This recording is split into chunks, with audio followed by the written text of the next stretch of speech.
The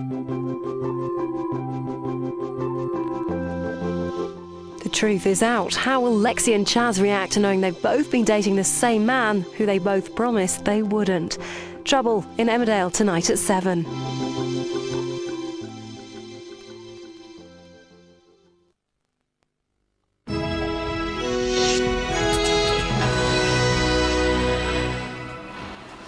Good morning. There will be treacherous conditions on the roads in parts of Britain as several centimetres of snow are expected to settle. Disruption too on the railways, although it's not the weather but continuing delays to engineering works that's behind the trouble on the tracks. And in chilly conditions last night, Newcastle and Liverpool slipped up, so it's still shaky for Big Sam. That's what we're talking about on the News Hour today. It's Thursday, the 3rd of January, 2008.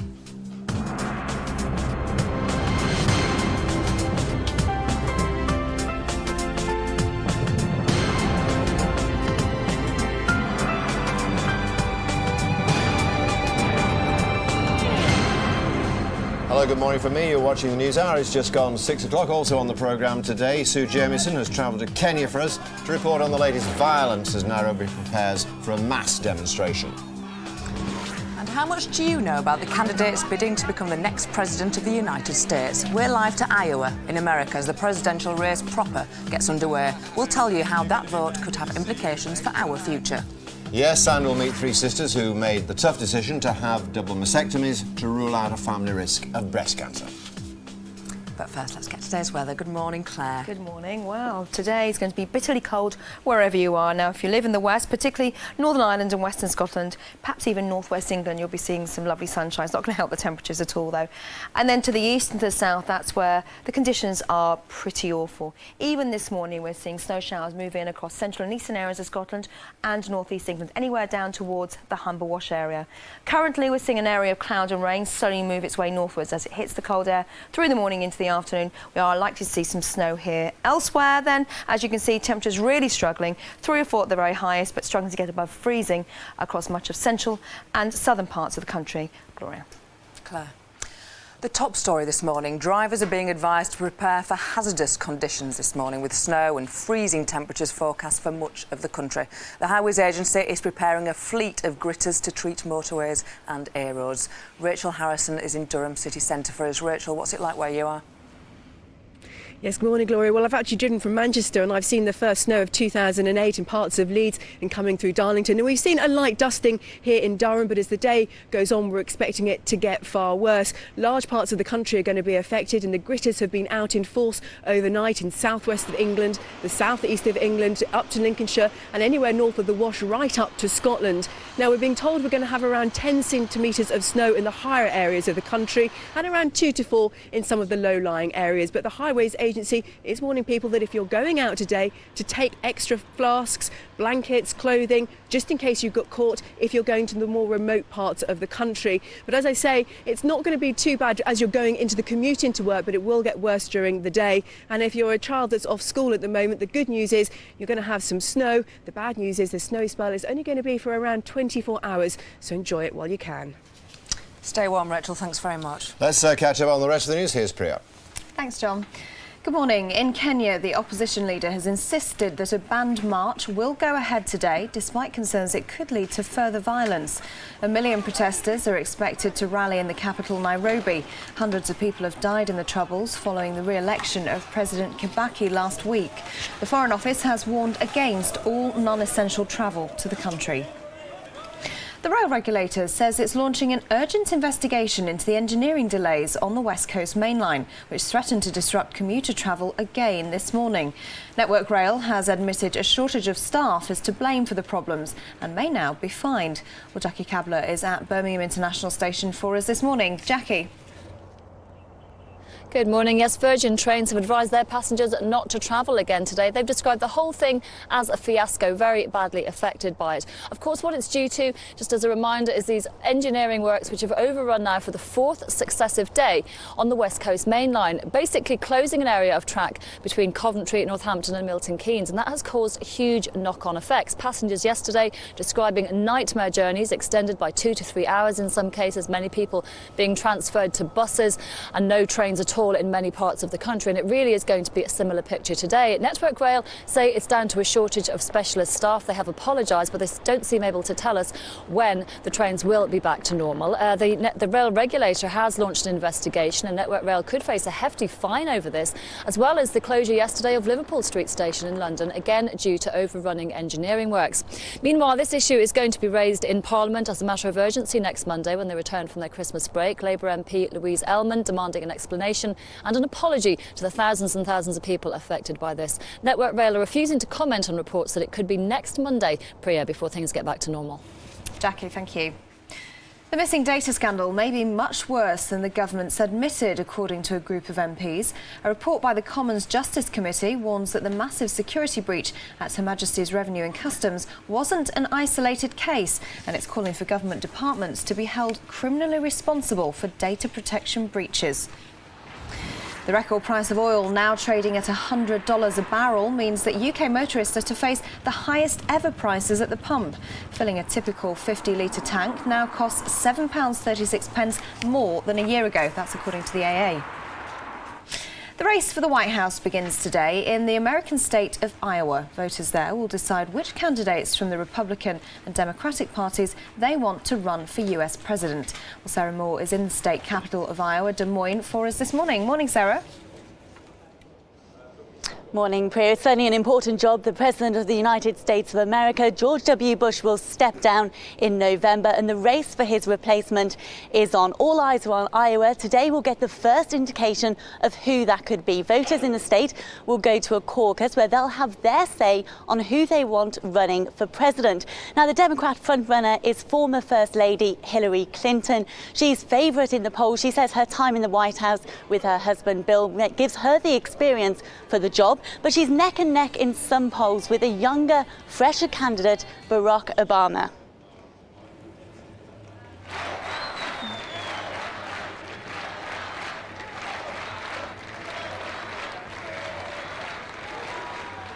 Now, Barack Obama made his decision to run last February. He says that he's young, he's got a fresh approach to this. He's certainly been campaigning tirelessly over that time. But the main problem the candidates have is actually getting the voters out to vote. They're going to extraordinary measures to do that, shoveling snow from people's driveways and providing babysitting services so parents can go and vote. Now, the candidates, main candidates for the Republican Party expected to win as either Mike Huckabee or Mitt Romney. They're favourites in Iowa, but the favourite nationally is former New York Mayor Rudy Giuliani, but he's not concentrating on Iowa, he's concentrating in polls in other states.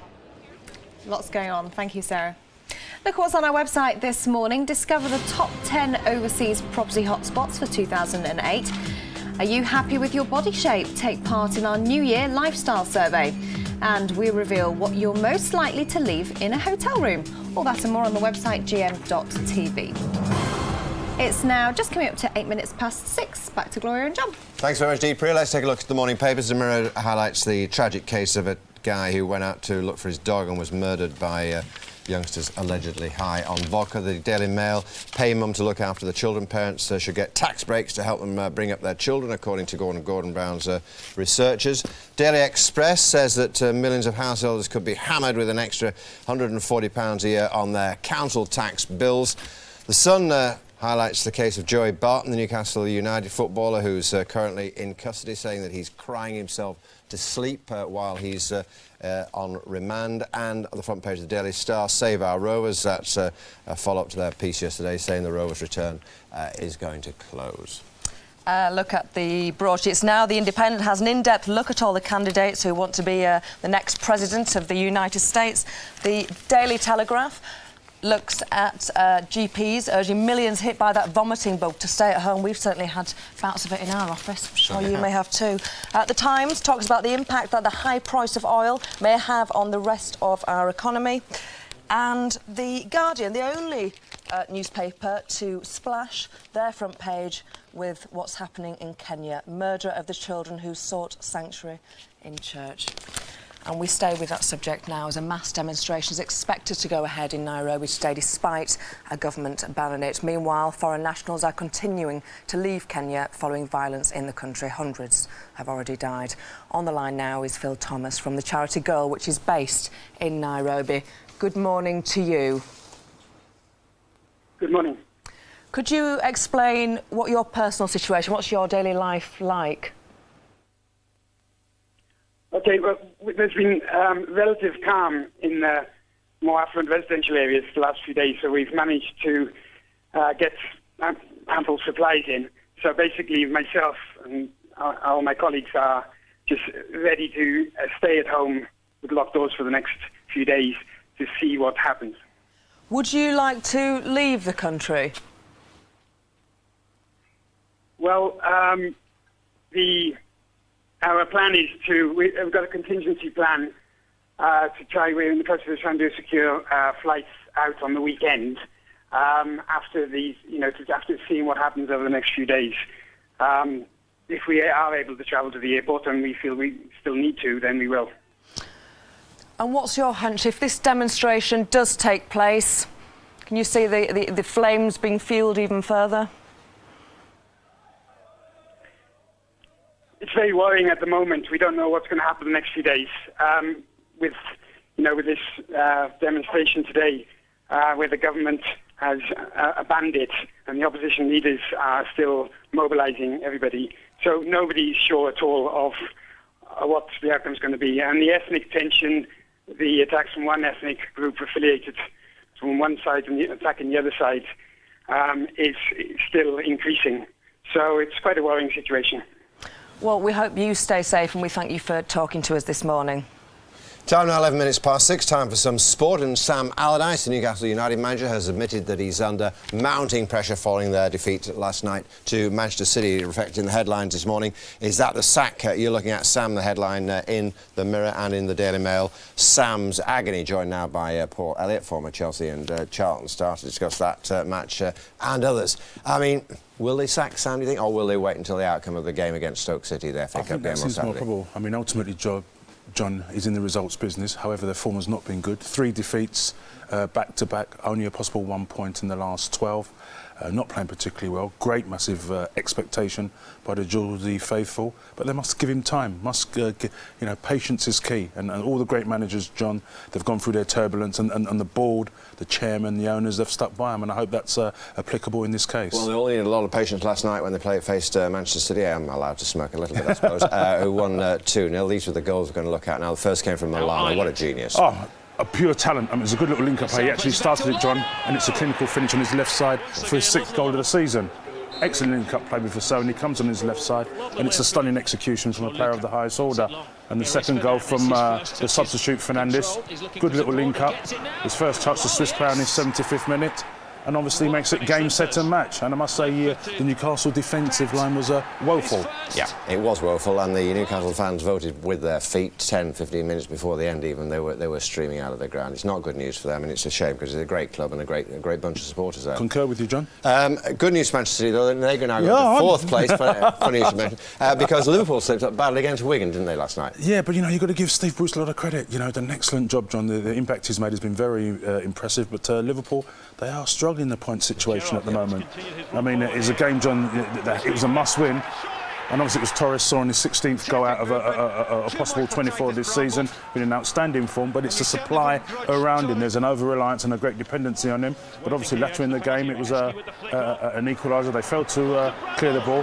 What a stunning, exquisite strike by Bramble, central defender as well, John. Second time in 2 games? Absolutely. Yeah. I mean, he's settled, he's making a very, very good impact, and certainly Steve Bruce, though, has done extremely well. Can he save them? I think, yes, they've moved out the bottom 3. Sunderland's gone down with their defeat, and the odds look good for them at the moment. Let's have a look at the sequence of events over the festive season. We've compiled our own little top 4 of teams who've done particularly well over the festive season. Well, there they are. Well, it's all about consistency, John. If you look at Arsenal, okay, they drew at Portsmouth, but beat Everton comprehensively 4-1 and 2-0, and obviously Chelsea with the same. 4-4 in the epic with Villa, 2-1 with Newcastle and Fulham, and ultimately Manchester United. It's all about consistency. They got beat by West Ham, but 4-1 against Sunderland and Birmingham, and Liverpool struggling 10 points off Man United and 12 points off the top, John. Just briefly, do you think those top 3 will be the top 3 at the end of the season? A resounding yes. Yeah, with Manchester City 4th, of course. John, wish you well. Thank you very much indeed, Paul. You're watching the News Hour on GMTV. Good morning. This morning's headlines. Drivers are being advised to prepare for hazardous conditions this morning, with snow and freezing temperatures forecast for much of the country. In Kenya, the opposition leader has insisted a banned rally by 1 million protesters will go ahead today, despite concerns it could lead to further violence. And the rail regulator says it's launching an urgent investigation into the engineering delays on the West Coast Main Line, which threaten to disrupt commuter travel again this morning. So, a barrel of oil hit a record price of $100 yesterday, the front page of the Times. But how is it going to impact on us? Will petrol prices rise even more? Well, I'm joined by Justin Stewart from the London Stock Exchange. Good morning to you. Good morning. First of all, why is this happening? Why has it gone up? Well, actually, what happened yesterday, there were some specific trades that put it over. The whole market wasn't moving above it, but there was particular trades that put over $100. But you could see what was happening. We had cold weather in America, short-term snap on that. We've had concerns about production in Nigeria. But there's an awful lot of speculation going on as well. People trading these things on the basis that there's liable to be a supply shortage. No shortage of oil. It's just a shortage of refining capacity, and that's what's causing a problem coming through. So add a bit of speculative nerves over it over Christmas and things like that, it pops over $100 a barrel. And you can see the reaction already feeding through in terms of some of the prices. Our petrol prices don't reflect the $100 yet. Well, they will do in due course. But bear in mind one thing, these are dollars. The dollar's been falling right the way down. Meanwhile, the price of crude's been going up. What's been happening is a lot of the oil producers want to get their money's worth back in dollars, but because the dollar's cheaper, they need to charge more for it. So that's why you're seeing this squeeze. But it will affect us. We're going to pay more. I was sitting at a petrol station yesterday up in North Wales, and I've never seen the price of petrol there being quite so much. It was eye-watering filling up my car. 103 in some places. It was, yeah. I think it was actually slightly over that. Really? Yeah. What about gas bills? Would it impact on those too? What's going to do it? It'll impact right the way through all the costs of the system. So in terms of manufacturing, in terms of power production, so electricity costs and all those sort of things, it comes its way through. In terms of petrol prices, though, bear in mind, over 80% of our petrol price is tax. It's not actually oil price at all. So actually, we're slightly protected. We're also slightly protected because we've got a stronger dollar, a stronger pound against the dollar. Watch out, because we're going to have interest rates, maybe as early as next week, coming through into the United Kingdom, which may be good news for us who are borrowing, but that also means the sterling's going to be weakening, probably against the dollar, and therefore that price of crude will start to affect us more. So I'm afraid prices are going to stay higher and probably stay higher. And briefly, that could have an impact on interest rates? Well, interest rates will be coming down. That's pretty likely. However, there are inflationary pressures too. And this is the big argument. Do you cut interest rates to save the economy, or do you actually keep them where they are to fight off inflation? To be discussed. And we'll discuss it with you, I'm sure, at a later point. Thank you very much. OK, lots more still to come this morning, including Claire will be telling you where the wintry weather is hitting this morning. And we'll check out the contenders to become the most powerful man or woman in the world.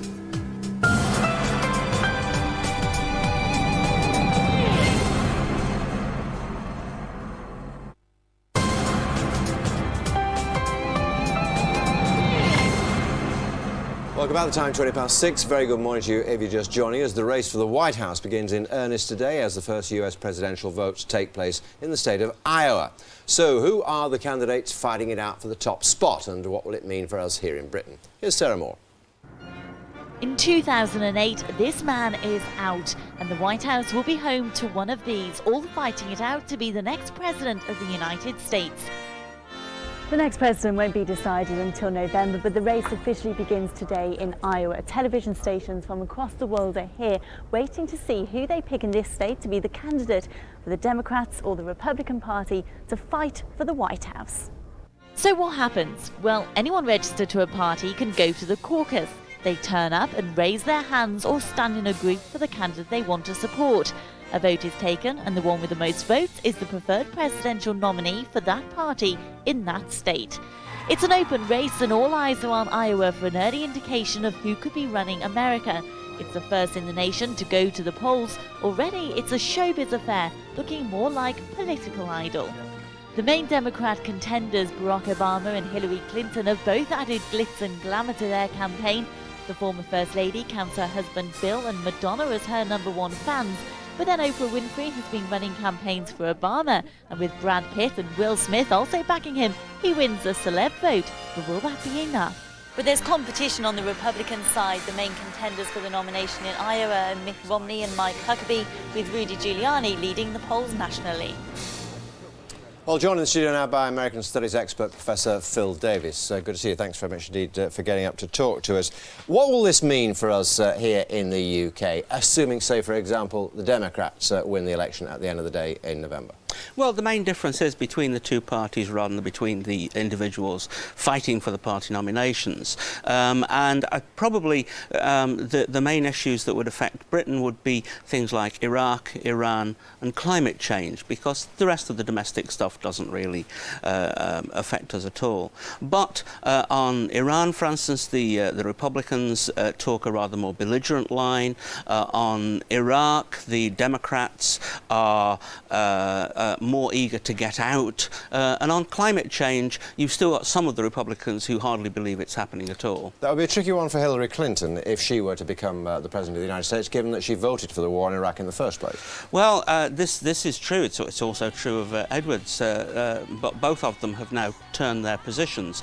But they're still slightly different. Hillary's looking at a slow withdrawal and the idea of maintaining some American presence, possibly as long as 2013, whereas Edwards is talking about getting the troops out in 10 months. We do have the prospect, if Hillary Clinton does win, of her being the first female to be President of the United States. We have the prospect, if Obama wins, of him being the first African-American to be President of the United States. And one wonders, if that was the case, if the Republicans were pushed out of the picture, largely because of Bush's unpopularity, what's the relationship either of those two would have with Gordon Brown here in the UK?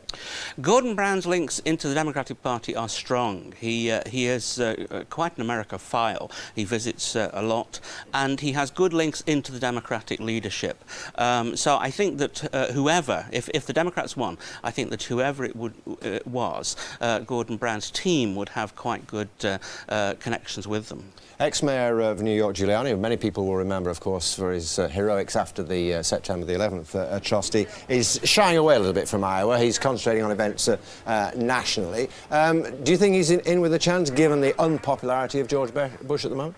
Oh, he's in with a chance. His problem is that for many Republicans, he's seen as a little too liberal on social affairs, on things like abortion and such, which is one of the reasons why he is fighting shy of Iowa, which is a religious, on the Republican side, a religious conservative Well, they were the people who won it for Bush last time, weren't they? Well, they were indeed, and this is why someone like Mike Huckabee, who is not doing well nationally, is looking so good in Iowa. On the whole, one thinks that Mike Huckabee will probably fade after this. Giuliani will get his chance in the later states. So, tough call, I know, but if you had to put your last fiver on who's going to be the next President of the United States, who would it be? It is a tough call. It's so close on both sides. I think that probably Hillary is still marginally the favourite. For now. For now. Wise man. Phil, thanks very much indeed for being with us. Thank you. It's exciting, isn't it? Time for the weather now with Claire. Hello there. Well, for some of you, you'll be seeing at least 36 hours of snow. Accumulations could be up to, in the most remote places, 8 inches, particularly across central and eastern areas of Scotland. And wherever you are today, it is bitterly cold, and it will remain so right the way through the day. Let's take a look. GMTV weather, sponsored by Nestle Cereals. Whole grain for the whole family every morning.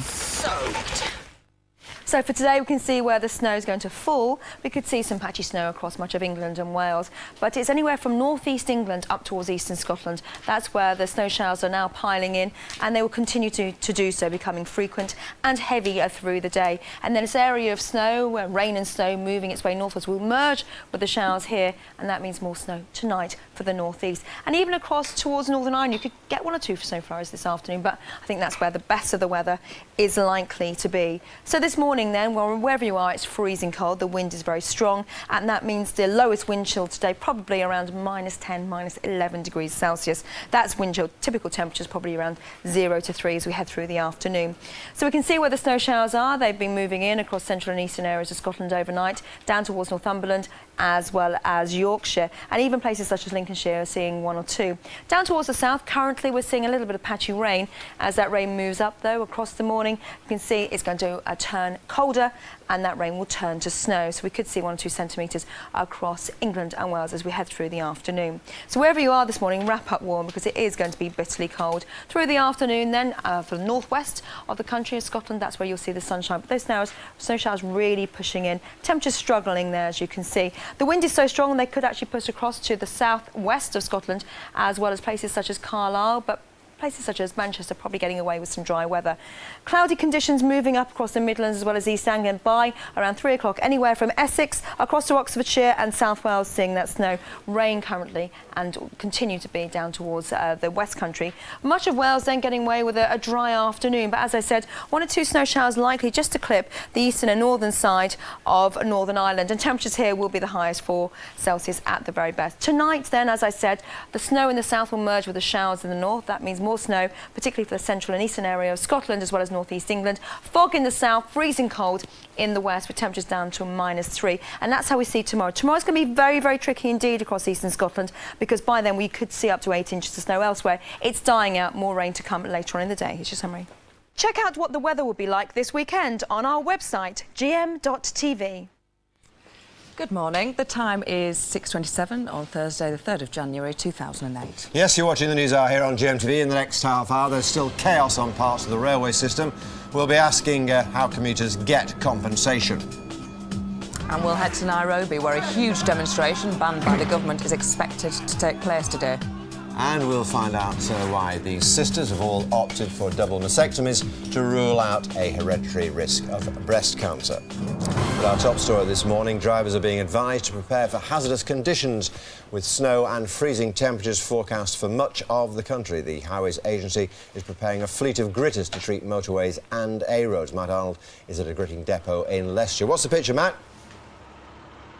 Good morning to you, John. Well, a very chilly morning here at Leicester Forest, the service station, which is where this gritting depot is, just alongside the M1. And as you can see by the gritter in front of me, the snowplough is out and attached. You won't get a better indication that snow is forecast. The Met Office is saying that in the extreme north of England and Scotland, there's a 60% chance of snow. We've just got these pictures in from Durham with the first flakes settling up there now. For the rest of the country, well, it's pretty much an east-west divide. If you took the spine of England as being the M1, everybody on the east side of that, Met Office is saying a 40% chance of snow there, and that goes right the way down to London and the southeast. On the west side of the country, a slightly reduced chance, perhaps 20% chance of snow there. Now, the gritters are all out here. I saw them go very early this morning. In this area alone, they're covering Leicestershire, Warwickshire and Staffordshire. 24 gritters out on the road. Well, let's take a sample look at the rest of the national picture. Over in Lincolnshire, 43 gritters are out there, and they've got the benefit of 10 roadside weather stations to keep them fully in the loop and the information up to date. In Barnsley in South Yorkshire, 12 gritters are out. They have 5 roadside sensors there to keep their information spot on too. Down in Cornwall, in the beautiful southwest, they stockpile 10,000 tonnes of salt to deal with the 875 miles of A and B roads they have down there. And of course, it's those A and B roads, when the snow does come, when we get a cold snap, that get the worst of the conditions. So good that they're keeping those ones clear. And I found out this morning that there's 11.25 tonnes of salt on board one of these machines behind me. That's 9 cubic metres, a massive amount. And if you do get stuck behind one on a 3-lane motorway, and let's face it, the chances this morning are very high that you will, probably best to get past it because there's enough salt on board to keep them going for 50 miles, John. Matt, thanks very much indeed. Now let's get this morning's other news. Good morning, Priya. Thanks, Gloria. Thanks. Good morning. In Kenya, the opposition leader has insisted a banned march will go ahead today, despite concerns it could lead to further violence. 1 million protesters are expected to rally in the capital, Nairobi. Hundreds of people have died in the Troubles following the re-election of President Kibaki last week. The Foreign Office has warned against all non-essential travel to the country. Back here, the rail regulator says it's launching an urgent investigation into the engineering delays on the West Coast main line, which threatened to disrupt commuter travel again this morning.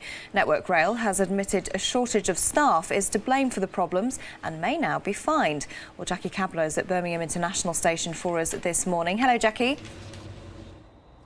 Good morning, Priya. Yes, Virgin Trains still advising its passengers not to travel today. They've described the whole thing as a fiasco. Their trains have been very badly affected.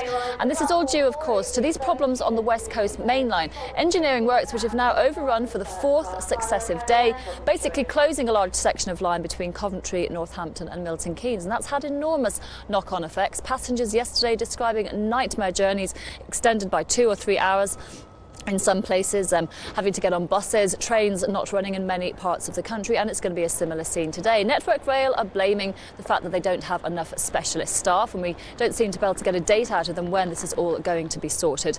The rail regulator is launching an investigation, and Network Rail could face a hefty fine over this, as well as for having Liverpool Street Station in London closed yesterday, again due to overrunning engineering works.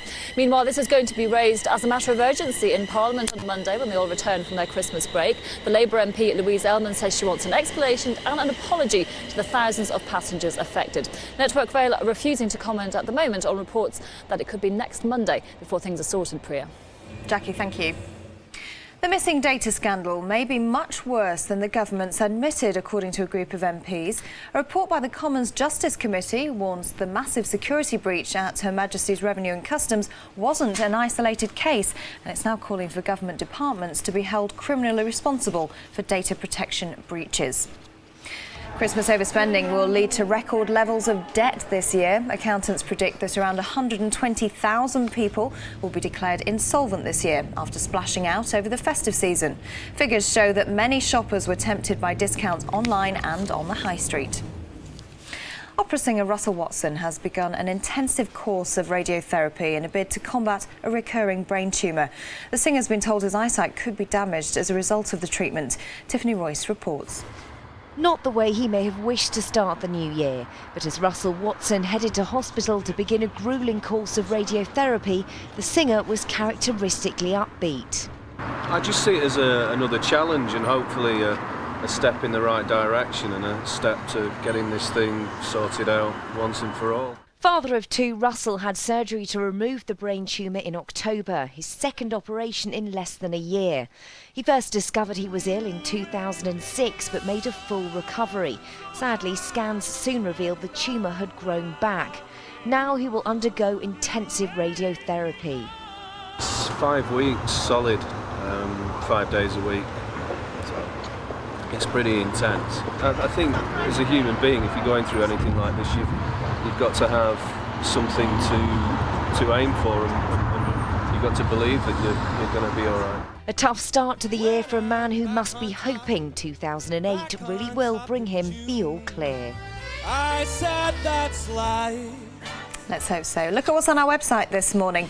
Discover the top 10 overseas property hotspots for 2008. Are you happy with your body shape? Take part in our New Year lifestyle survey. And we reveal what you're most likely to leave in a hotel room. All that and more on the website gm.tv. It's just about 6:34. Here's what's happening where you are.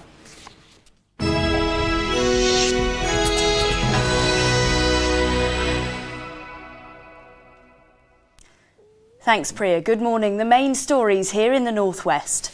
Former Manchester City star Joey Barton is back in court later this morning, charged with assault and affray. The Newcastle and England footballer will appear before Liverpool magistrates via video link from Walton Jail, having spent Christmas and New Year in custody. He's been charged in connection with an incident outside a McDonald's in Liverpool city centre. A murder investigation's underway after a man was stabbed to death in South Manchester. Police were called to St Brendan's Road in Withington around 9:30 last night, where they found the victim with knife wounds. He was taken to hospital but was pronounced dead on arrival. It's another day of delays and disruption on the West Coast main line, with no direct trains between the North West and London for a 4th successive day. The work at Rugby should have finished before New Year's Eve, but has overrun. It's left Network Rail, who are responsible for the upkeep of the track, facing a hefty fine. Commuters will have to continue to use buses for part of the route or travel via Sheffield. The 30th anniversary of the world's first test tube baby, who was born at a hospital in Oldham, is being marked this week. Louise Brown was delivered at Oldham General in 1978. She's since given birth to her own son in 2006. And one of the scientists who made it possible has opened a new IVF laboratory at St Mary's Hospital in Manchester. Doctors, scientists, nurses, we've all worked together as a team. And here now, I can see the facilities you've offered to keep this practice going with plenty of staff and also the right conditions where they all can work together. Bolton Wanderers striker El Hadj Diouf is launching his own charity to help disadvantaged children. The Diouf Foundation will work with youngsters here in the UK and in Senegal, where the player was born. The striker says he wants to repay some of the help he received in Africa as a youngster. In last night's football, Manchester City moved into the Premier League top four with a 2-0 win at Newcastle United. They replaced Liverpool, who could only manage a 1-1 draw at home to Wigan. Bolton beat Derby 1-0, while Blackburn overcame Sunderland by the same score. That's it for now. I'm back at 7:05. In a moment, we'll return to Gloria and John. But first, a look at the region's weather. And don't forget, if you have any pictures of snow or frost this morning, then please send them to us. Pantene Pro V Winter Rescue. Forecasting a great hair day, whatever the weather. Sponsors of GMTV Weather. Most places will start with a dry morning with thin cloud and a few bright spells. This afternoon staying dry, highs of just 2 degrees, 36 Fahrenheit.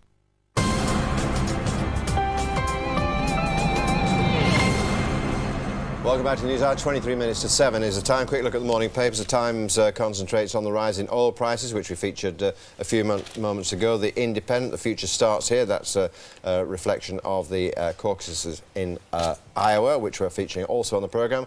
Murder of the children who sought sanctuary in the church. Well, you heard about that on the News Hour yesterday morning. Absolutely appalling atrocity in Kenya. A mass rally planned there today. £140 rise in council tax is forecast by the Daily Express. And the weather forecaster, Sean, is going to get married, according to them as well. Daily Mirror, what a waste. That's a terrible, awful story of a man who went out to look for his dog and was murdered by youngsters allegedly who've been drinking vodka. Front page of the Daily Mail, a researcher of Gordon Brown, one of Gordon Brown's researchers, saying that parents should get tax breaks to help them bring up their children. And the front page of the Sun, that's Joey Barton, the Newcastle United footballer who's being held in custody at the moment, apparently crying himself to sleep in the cells in Liverpool every night.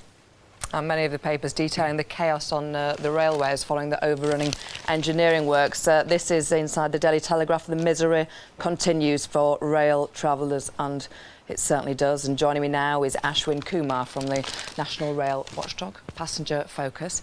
Thank you for getting up. You've had a busy time at the moment. I have indeed. What's your advice to people who still need to make that journey? Well, I'm in fact going to Manchester myself straight after the programme, and the thing that I would say is do check the websites and possibly phone up, because the situation is changing every day, and that's what's wrong about this. We should be able to plan our journeys, not have to wake up in the morning and phone up to find out what we're doing that day. It's been chaotic, it's been a nightmare for passengers. Can we get compensation? Well, yes, and the thing to do is to get in touch with your rail company, get a claim form, make the claim. Because what's going to happen is that Network Rail will have to pay compensation to the rail company, and we as passengers aren't going to see any of that unless we actually make the claim.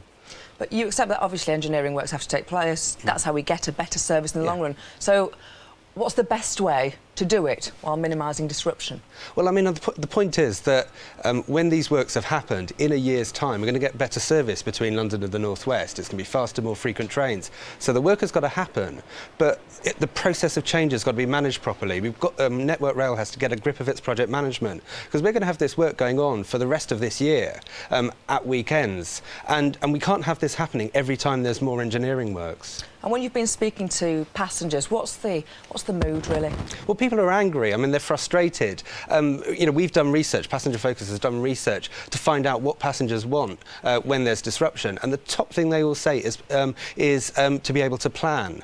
Now, the deal is in the rail industry that Network Rail should give 12 weeks' notice of any engineering works, so that when you buy your ticket, you know what service you're getting. And that's what's not happened here.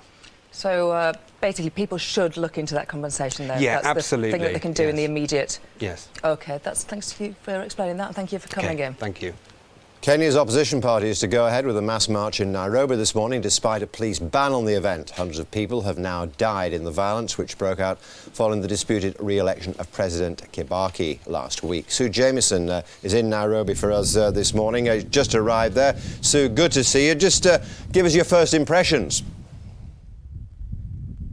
Well, John, it's a very tense situation indeed. You've got up to 1 million supporters of the opposition leader, Raila Odinga, who are massing about 2 or 3 kilometres in that direction. In fact, we've been seeing smoke rising from over there, although it seems to have disappeared at the moment. They are trying to march into a park. Now, what I've seen, even just coming in from the airport, hundreds and hundreds of armed police and these GSUs, General Service Units, all armed, lining that route. But what we also have at Kibera, which is the stronghold of Odinga, where these people are trying to come in from, we have many more there. Now, they have already used a water cannon this morning, and they've been using tear gas to try and hold these people back away from the centre, because obviously they fear that if they're able to get into Nairobi, then the potential for violence is even more, and they have seen enough of that over the last few days. So I would say it's extremely tense. I think most people here are going to be trying to stay indoors and certainly lock up businesses, because it is potentially a powder keg. We're going to have a press conference happening in about an hour or two from the opposition, who are going to try and explain how their rally is going to take place, and we're not exactly sure when it's going to take place. I suspect it's going to be opportunist when it happens. Sue, we're having a bit of trouble with the wind that's blowing through your hair and also through your microphone. I think if you move your right shoulder towards the camera, we might ease that situation a little bit. That's it, more like it. Is there any sign of the two sides actually getting together at all? Well, I'm also having trouble with whatever it is from your end, so I'll just press on. At the moment, there is no sign of the two sides really getting together, and I think I can illustrate that best by showing you this morning's papers. Now, both of them, Save Our Beloved Country. Save our beloved country. This is almost as though it's the media saying to the two leaders, you've got to talk. I mean, I'll just give you an idea of some of the other things here. No grievance and no cause is worth the innocent blood of Kenyan children. And they speak about their leaders issuing half-hearted calls for peace from the comfort of their hotels and their bulletproof limousines. I think there's a real fear here from many Kenyans that their country is standing on the brink. They've had 40 years of peace. The economy has grown, and they see all that perhaps being thrown away in a matter of days, particularly when you have both sides. You have Raila Odinga, the opposition leader, saying, I won't rest until I have the right democratic result. And then you have the President Kibaki, who's saying, well, there's no need for a recount because I won fair and square. And from the outside as well, no real sign of mediation. There was supposed to be the Ghanaian president coming here to start talking, but he's not here yet. So I'd say it's a very difficult situation. Today has been described to me as make or break day. It sure is, I'm sure. Sue, thanks very much indeed for battling against the odds. You take care. On the line now, British teacher Alison Rogers, who ran a school in Kisumu in Kenya, which has been burned down during those riots. Alison, thanks very much indeed for getting up to talk to us. You had a terrifying ordeal. Just describe the circumstances in which you were forced to leave your property. Basically, let me just put you right on one thing. The school itself, I was the head teacher of, I think that's still okay. We had reports that it had burnt down. We couldn't go and see it because it was unsafe, but I think the school is okay where I was working.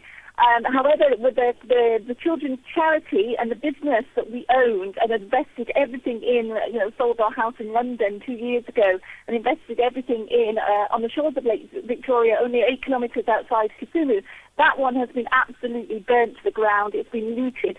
Every tree that was there, and we planted over 100 trees, I mean, beautiful ones, mahogany from all over Kenya. We've collected and planted things. That one has been burnt to the ground. There is nothing left there at all. And the people that were there were chased off. They were going to be killed or threatened with being killed. And that included one woman and 3 of her children and her niece.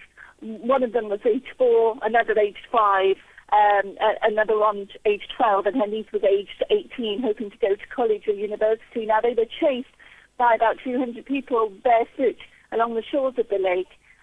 Until they eventually managed to through hiding and through the kindness of some other local people, managed to get to our house in Kisumu Centre itself. We couldn't even go to see the business property because it was unsafe and the roads were on fire.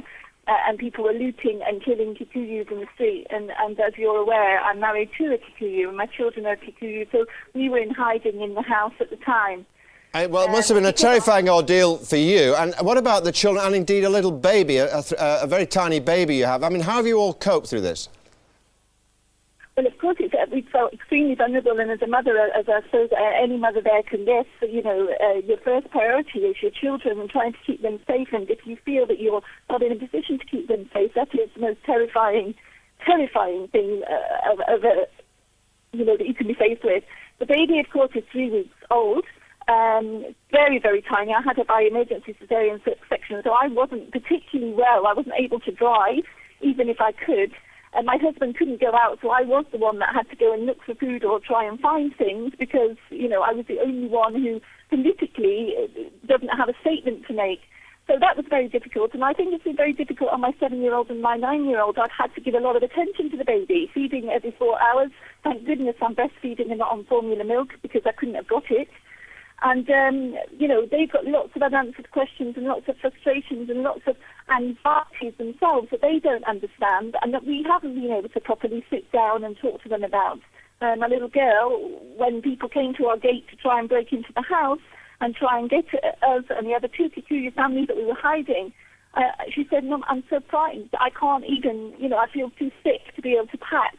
My little boy has just been very, very, very quiet. Trying to be strong. So, Alison, I'm not the least surprised. Regrettably, I have to end it there. I do know that having been in a hotel, you now, I think, in the safe hands or safer hands of some friends in Nairobi. We wish you well and hope that you and your lovely family stay safe. Thank you very much, Dee, for talking to us. Now, after watching their mother and their sister die of breast cancer, 3 sisters have had their breasts removed as a preventative measure. We'll be speaking to them in just a moment, but first, here's Anna Thomas on how their lives have been affected by the disease. Mandy, Christine and Susan have lived with the spectre of cancer since their teens. They watched their mother, Kathleen, fight breast cancer for 4 years, until her death in 1980. She was just 46. 2 years later, their father, Frank, died from lung cancer. Then, in 1994, tragedy struck again. Their sister, Angela, was diagnosed with breast cancer at just 32. 2 years later, she died. In October 2003, Christine was told she too had breast cancer. She had a double mastectomy followed by intensive radiotherapy and chemotherapy. It was then that Mandy and Susan took the drastic decision to have total mastectomies without ever being diagnosed with cancer. And now, sisters with a unique bond, they're all looking forward to a fearless future. And I'm joined by those amazing women now, Mandy McSwiggan, Christine Creasy and Susan Chappin. Good morning to you all. Christine, you're the only one of the 3 people here who have had breast cancer. How are you? I'm in remission again, thanks goodness to treatment and wonderful doctors. And Mandy, you've had a mastectomy as a preventative measure. I have, yes. Tell me about the decision. It was an easy decision, obviously after watching Mum and Angie and then obviously with Christine getting the disease. We were given this great opportunity. I found the decision very easy. It was the right one for me. Susan? Yeah, exactly the same actually. Watching how people when they have breast cancer suffer with the treatment, even though obviously it was a radical decision to make, compared to people that suffer with it, it really was quite an easy ride for Mandy and I. What did you think when you found out, when they told you that this is what they were going to do? I thought it was a good idea because I did have the chance to have this done 7 years ago when our sister died, and I just said I didn't take the option. So, and once they got the option back up again and I got the disease, they decided to have their breast done without any big decision, really. And what about your husband? What did I'm he... not married. Oh, you're... Sorry. It's me. Your husband, I'm terribly sorry. Yes, actually, he didn't want to influence me either way, although when we did discuss it, I think he was erring towards me having it done. And having 2 young children, I thought it was the right thing to do, really, just to get over the operations and just look forward to the future with a bit more peace of mind, really. It's a terrible disease with a huge genetic predisposition. I mean, what would you say to women who are watching this, who are suffering? What's helped you? I just think I've been so lucky with friends, family, and the doctors and the treatments have come on so much in the last, since Angie had it 10 years ago. I wouldn't have been alive if I'd had it 10 years ago because of the treatment that has come on now.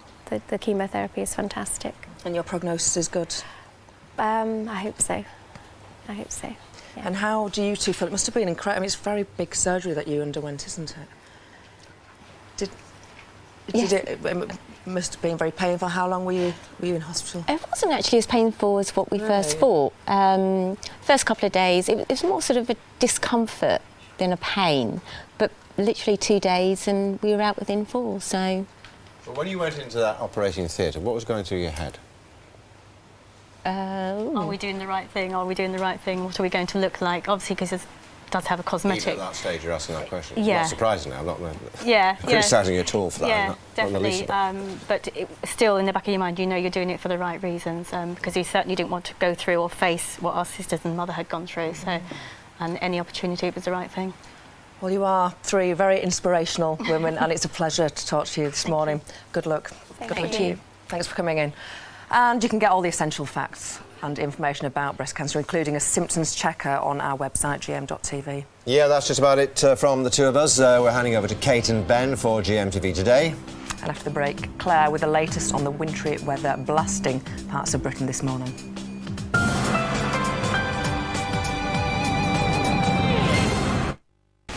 GMTV weather, sponsored by Nestlé cereals. Whole grain for the whole family every morning.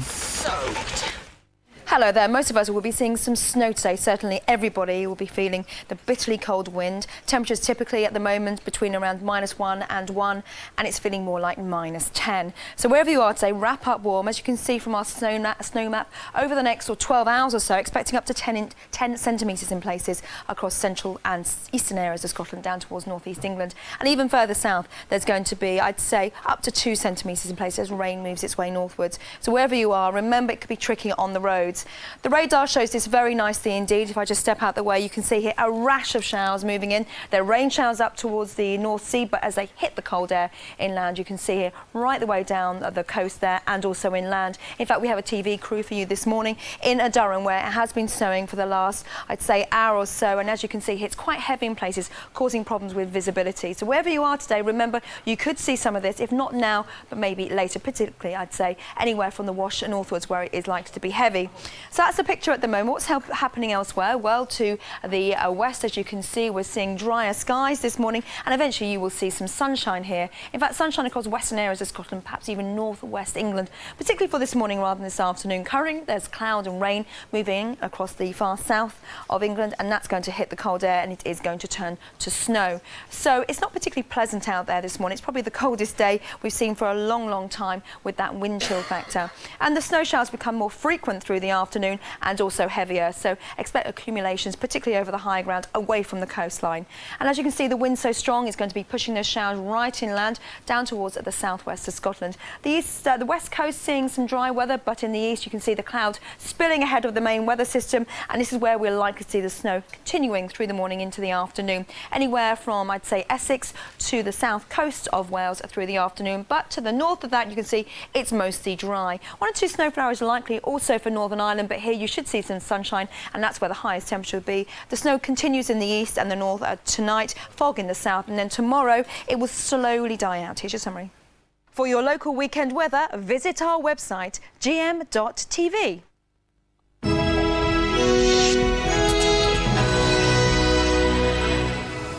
Good morning. Britain wakes up to the first serious cold snap of the winter. Snow is falling across large parts of the country, with more on the way. With temperatures falling below freezing, the gritters are already in action. But will we cope? Let's not be cynical. Britain may not grind to a halt as usual. We'll be finding out a bit later on. You say that, but if the trains are anything to go by, the signs are not looking good. Major disruptions could continue into next week, I'm afraid. That's what we're talking about today, and it's Thursday, the 3rd of January 2008.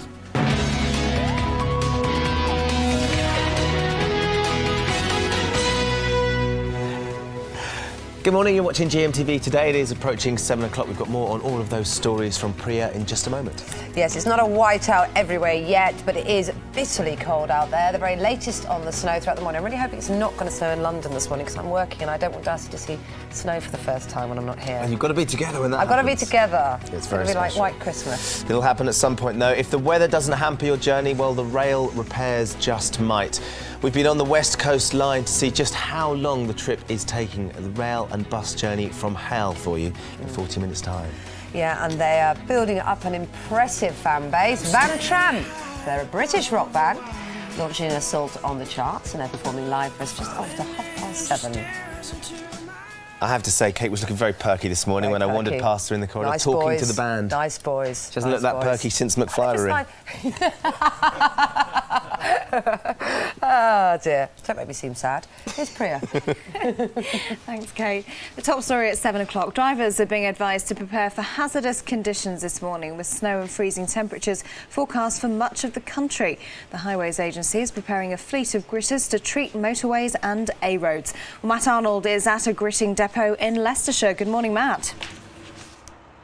Good morning to you, Priya, from Leicester Forest East alongside the M1, which is running smoothly, incidentally, just alongside me here. But as you can see, no better indication that snow is forecast than the fact that the snow ploughs are out on the gritters here. So what is the likelihood of snow in the country? Well, if you're in Scotland or the extreme north of England, the Met Office is saying there's a 60% chance of snow. These pictures recently in from Durham showing the extent of the snow already up there. For the rest of the country, though, well, there's pretty much an east-west divide right down, if you like, the M1, the spine of Britain. So anyone on the east side of that, the Met Office is saying a 40% chance of snow, and that's all the way down to London and the southeast. If you're on the west side of that, a reduced chance, about 20%. Now, the Highways Agency tell me that they have available 500 gritters nationally across the country. They've all got 11.25 tons of salt on board. That's 9 cubic metres. One word of advice, if you do get stuck behind one on a motorway this morning, and the likelihood is that you will see them out and about, probably overtake safely because there's enough salt on board to do a 3-lane motorway for 50 miles, Priya. It's a lot of salt, Matt. Thank you. In Kenya, the opposition leader has insisted a banned protest march will go ahead today, despite pleas for the post-election violence to stop. The Foreign Office has warned against all non-essential travel to the country. Sue Jameson has just sent this report from the capital, Nairobi. This has been described to me as make or break day. There are up to 1 million supporters of the opposition leader Raila Odinga who are massing about 2 or 3 kilometres in that direction. They're hoping to come into the city to a park where they're going to hold a protest rally. Now, I've seen this morning hundreds of armed police and these GSUs, General Service Units, waiting for them all down the main road, but also back there in the Kibera area, which is one of the strongholds of Odinga. Again, you have mass forces there. Already they have used a water cannon on protesters today to try and keep them away. Tear gas has been used as well. And just to give you an idea of perhaps some of the desperation that ordinary Kenyans are feeling with the potential clashes, both the newspapers this morning have this headline, "Save Our Beloved Country," and they're urging both the president and also the opposition leader to come together to start talking so that this doesn't descend into total chaos. Meanwhile, for the 7,000 British people living here, the Foreign Office has updated its advice, saying to stay away from any of these rallies, to stay indoors and no non-essential travel. Back to you. Thank you, Sue. The rail regulator says it's launching an urgent investigation into the engineering delays on the West Coast Main Line, which threatened to disrupt commuter travel again this morning. Network Rail has admitted a shortage of staff is to blame for the problems and may now be fined. Well, Jackie Kabler is at Birmingham International Station for us this morning. Hi, Jackie. Good morning. Yes, Virgin Trains have described this as an absolute fiasco. They're advising their passengers not to travel above. Unfortunately, we're having some sound problems with Jackie. We'll bring you her in the next bulletin. The race for the White House begins today in the American state of Iowa. Voters there will decide which candidates from the Republican and Democratic parties they want to run for US president. The Democrats, with either Hillary Clinton at the helm or Senator Barack Obama, are expected to win the election, which takes place in November this year. And we'll be live to Iowa for the latest on the race for the White House in around 3 minutes. The missing data scandal may be much worse than the government's admitted, according to a group of MPs.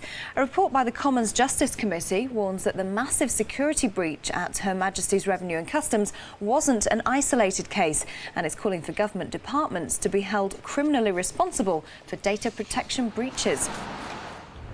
Christmas overspending will lead to record levels of debt this year. Accountants predict that around 120,000 people will be declared insolvent this year after splashing out over the festive season. Figures show that many shoppers were tempted by discounts online and on the high street. The record price of oil, now trading at $100 a barrel, means that UK motorists are facing the highest ever prices at the pump. Filling a typical 50-litre tank now costs £7.36 more than a year ago. That's according to the AA. Opera singer Russell Watson has begun an intensive course of radiotherapy in a bid to combat a recurring brain tumour. The singer has been told his eyesight could be damaged as a result of the treatment. Tiffany Royce has the details. Not the way he may have wished to start the new year, but as Russell Watson headed to hospital to begin a gruelling course of radiotherapy, the singer was characteristically upbeat. I just see it as another challenge and hopefully a step in the right direction and a step to getting this thing sorted out once and for all. Father of two, Russell had surgery to remove the brain tumour in October, his second operation in less than a year. He first discovered he was ill in 2006 but made a full recovery. Sadly, scans soon revealed the tumour had grown back. Now he will undergo intensive radiotherapy. It's 5 weeks solid, 5 days a week. So it's pretty intense. I think as a human being, if you're going through anything like this, you've got to have something to aim for, and you've got to believe that you're going to be all right. A tough start to the year for a man who must be hoping 2008 really will bring him the all clear. Let's hope so. Look at what's on our website this morning. Discover the top 10 overseas property hotspots for 2008. Are you happy with your body shape? Take part in our New Year lifestyle survey. And we reveal what you're most likely to leave in a hotel room. All that and more on the website gm.tv. It's just gone 6 minutes past 7. Here's what's happening where you are.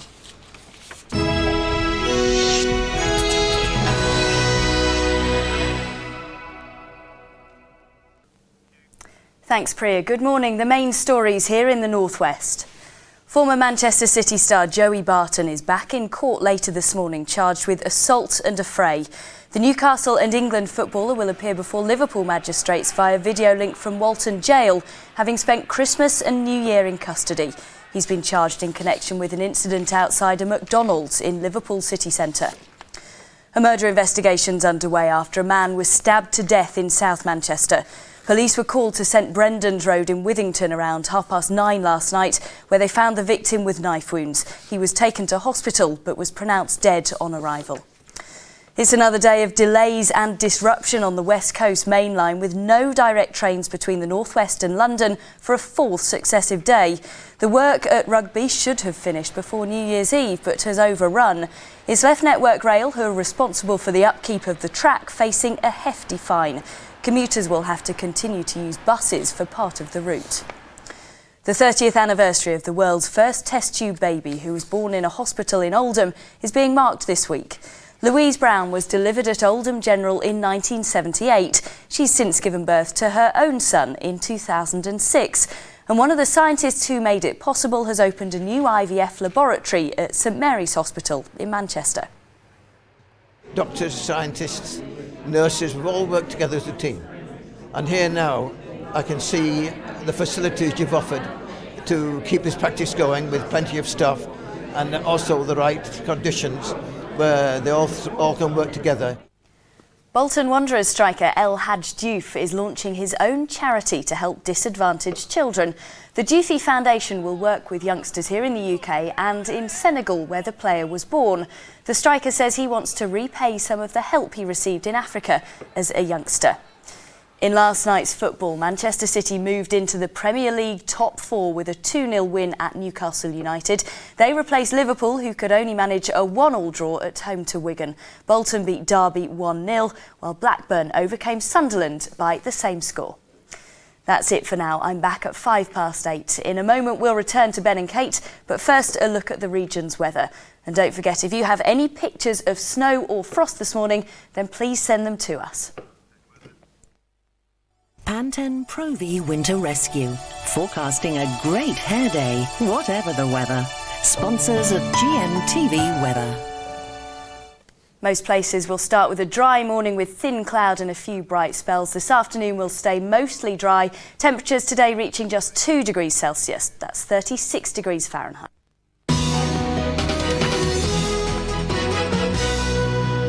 Now then, the front of The Independent this morning says it all. The future starts here. Who will be the next president of the United States? Well, the race for the White House begins today. It kicks off with the first US presidential nominee votes in the Midwestern state of Iowa. There it is in the red there. So, who eventually wrestled the job from George W. Bush? And what exactly does it actually mean to us lot over here in Britain? Sarah Moore is in Iowa for us this morning. Good morning, Sarah. So tell us exactly that. Why should we care over here? Well, morning, Ben. Arguably, it's the most important powerhouse in the world. It's a big job. In a year, George W. Bush will move out of the White House and there will be a new resident in there. At the moment, it's a close call. The main candidates for the Democrats and the Republicans are both neck and neck. So all eyes are on Iowa right here to see who the people here go out for and vote later today. Now, the candidates are making sure they're doing everything they can to actually get people to go out and vote for them. They're going to some extraordinary levels. They're shoveling snow from people's driveways so they can go and make it to the polls. They're also offering babysitting services so parents can go and vote. But they're not the only ones. The celebrities as well have also been out. A-list stars saying who they want to be the next president of the United States. In 2008, this man is out, and the White House will be home to one of these, all fighting it out to be the next president of the United States. The next president won't be decided until November, but the race officially begins today in Iowa. Television stations from across the world are here waiting to see who they pick in this state to be the candidate for the Democrats or the Republican Party to fight for the White House. So what happens? Well, anyone registered to a party can go to the caucus. They turn up and raise their hands or stand in a group for the candidate they want to support. A vote is taken, and the one with the most votes is the preferred presidential nominee for that party in that state. It's an open race, and all eyes are on Iowa for an early indication of who could be running America. It's the first in the nation to go to the polls. Already, it's a showbiz affair, looking more like Political Idol.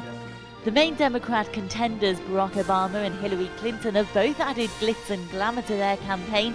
The former First Lady counts her husband Bill and Madonna as her #1 fans. But then Oprah Winfrey has been running campaigns for Obama, and with Brad Pitt and Will Smith also backing him, he wins the celeb vote. But will that be enough? But there's competition on the Republican side. The main contenders for the nomination in Iowa are Mitt Romney and Mike Huckabee, with Rudy Giuliani leading the polls nationally. Well, we're joined now by Iowan political expert and pollster Mac Shelley. Good morning, Mac. Thanks for joining us. Good morning. Thank you. I understand that this is one of the closest races for generations, and in fact, it's such a close call that actually it's been called, or it's been dubbed, the nobody knows election. Is that true? Yes, that's true, and we could easily wind up with 2- or 3-way ties in both parties. Well, that's going to be an interesting thing for you guys over there, but why is tonight's vote so important in terms of the eventual winners? Well, this starts a process for picking who arguably is the most important and most powerful person on the planet in the world's still surviving superpower. So pretty much anyone who is going to be winnowed out by the process here is going to be left out in the cold, not being able to achieve the mantle of office. And of course, the ones who are left standing to fight another day, one of them eventually will become the president. OK, it seems like quite a long and laborious process, though. So the elections start today. When do we actually find out who the Republican and Democratic candidates will be? Well, we'll find out at the nominating conventions. Those are in September for both parties. So from January to September, so this whole process is going to take all this time before we finally get down to the final 2 candidates. And then their parties, I understand, will actually choose who goes for the final presidential election. That's correct. And in terms of the relationship with the UK, do you think that whoever is eventually put up for the presidential election is going to be able to support the relationship with the UK? Do you think it can survive or even thrive with a new president, whereas maybe it stuttered recently with George W. Bush? Well, things definitely not improved under Bush. I think the British-U.S. relationship will be much better off under another regime. Whether it will matter whether that's a Democrat or a Republican remains to be seen. Probably, though, the money would be on the Democrats being a bit more congenial for the British-U.S. relationship. And you're there in Iowa at the moment, Matt. Where do you see it all ending up? Who potentially could you see in the White House? Well, on the Democratic side, I think the leading contenders obviously are at the moment are Clinton, Obama, and Edwards. Of those three, Hillary Clinton certainly is in top of national polls, so I put my money there. Republican side is a bit harder to say. Right now it looks as though McCain is coming up very strongly. McCain, Huckabee, Romney are pretty much running neck and neck at this point. I would think that if it were to come down to a contest of Hillary versus any of those leading Republicans, that she probably would come out ahead. So it could be another Clinton in the White House. Matt, Shelley, thank you very much for joining us this morning. Well, 7:15, the main headlines you're waking up to this morning. Drivers are being advised to prepare for hazardous conditions this morning, with snow and freezing temperatures forecast for much of the country. In Kenya, the opposition leader has insisted a banned rally by 1 million protesters will go ahead today, despite concerns it could lead to further violence. And today's weather, well, eastern Scotland, north east England will have significant snow showers. Other areas may see some light dustings, but the west should stay dry. Top temperature 4 degrees Celsius, but it will feel much colder elsewhere. And as Kate was saying, it's getting very cold, but are we prepared for that? And the snow, the gritters are already in action, but will Britain cope with the first serious cold snap of the winter? We're going to be live to Leicestershire to see how prepared we are. Yeah, and coming up, the Van Tram Boys revving up to perform their new single for us in about 20 minutes.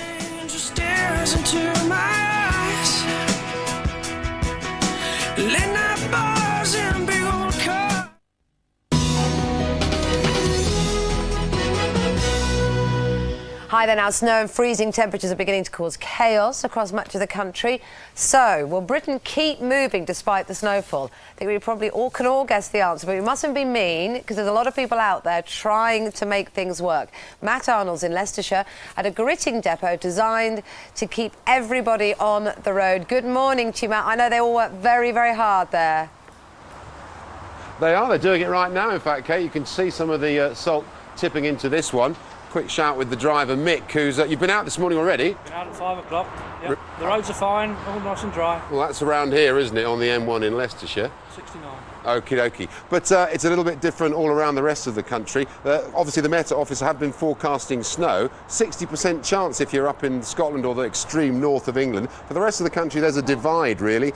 It's either side of the M1 where we're standing now. If you're on the east side of the country, a 40% chance of snow predicted. If you're on the west side of the country, it's reduced. It's down to 20%. And the gritters are out here. They've started, as Mick just said, at 5 o'clock this morning. 24 gritters covering Lincolnshire, Staffordshire and Warwickshire. But let's take a look at the national picture, because in Lincolnshire alone, several gritters out there, and they've got the benefit of 10 roadside weather stations as well to keep them tip-top and up to date with the information. In Barnsley in South Yorkshire, they've got 12 gritters out there and 5 roadside sensors to keep their snow information 100% as well. And down in the southwest of the country in Cornwall, there's 10,000 tonnes of salt stockpiled to deal with the 875 miles of A and B roads that they have down there. And of course, it's the A and B roads that are particularly bad when we get a cold snap like we've got for the next couple of days. Now, Stephen Edwards, you're from the Highways Agency. Yes, I am. Standing in front of a snowplow, so... We're ready.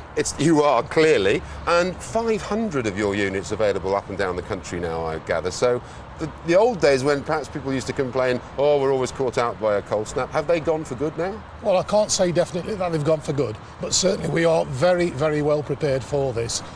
We were seeing recently there have been, over in the United States, some real severe conditions. If we ever had anything like that, we may struggle, but we are very, very well prepared. As you can see, you've seen the salt going down into the vehicle there, and for conditions like we're going to get today, and generally we get throughout England, we can cope with. Well, they've got some snow that's fallen up in the north of England already at the moment, but it's when the snow comes down that we do tend to collapse a bit. So why are we so much better now? What are you doing differently? Well, one of the things that we've done, strangely enough, is that the actual material you've seen going down there is a little bit smaller than it used to be. Well, the actual salt itself? The actual salt itself is only now 6 millimetres as opposed to 10, so it causes less damage to the actual vehicles that it's passing by.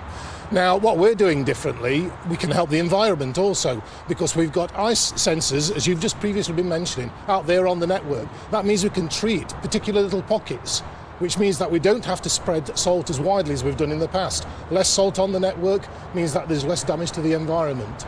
Now, the Highways Agency had this rather interesting little survey which they said, I think, am I right in saying that women drivers are less likely to come to grief when we get to snow and icy weather? Slightly controversial. What's the thinking behind that survey? It was an interesting little survey that we had. We undertook a survey of about 1,500 people, about 50-50 men and women, and we found from that about 60% of the women would listen to the advice that we're given, only 40% of the men.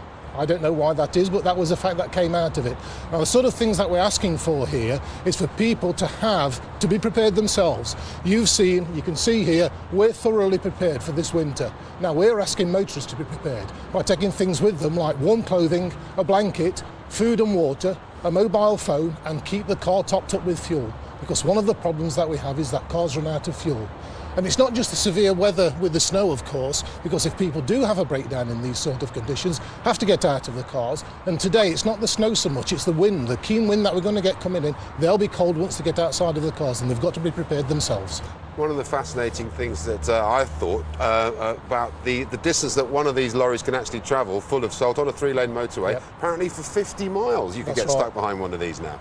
Well, you wouldn't be stuck behind it for 50 miles, I would hope, but the message I would like to give to the motorists is take care when you are behind one of these. They're there doing a job to keep you safe, to keep the roads open to traffic and to keep the motorists safe. So when you are approaching one of these vehicles, be very, very careful.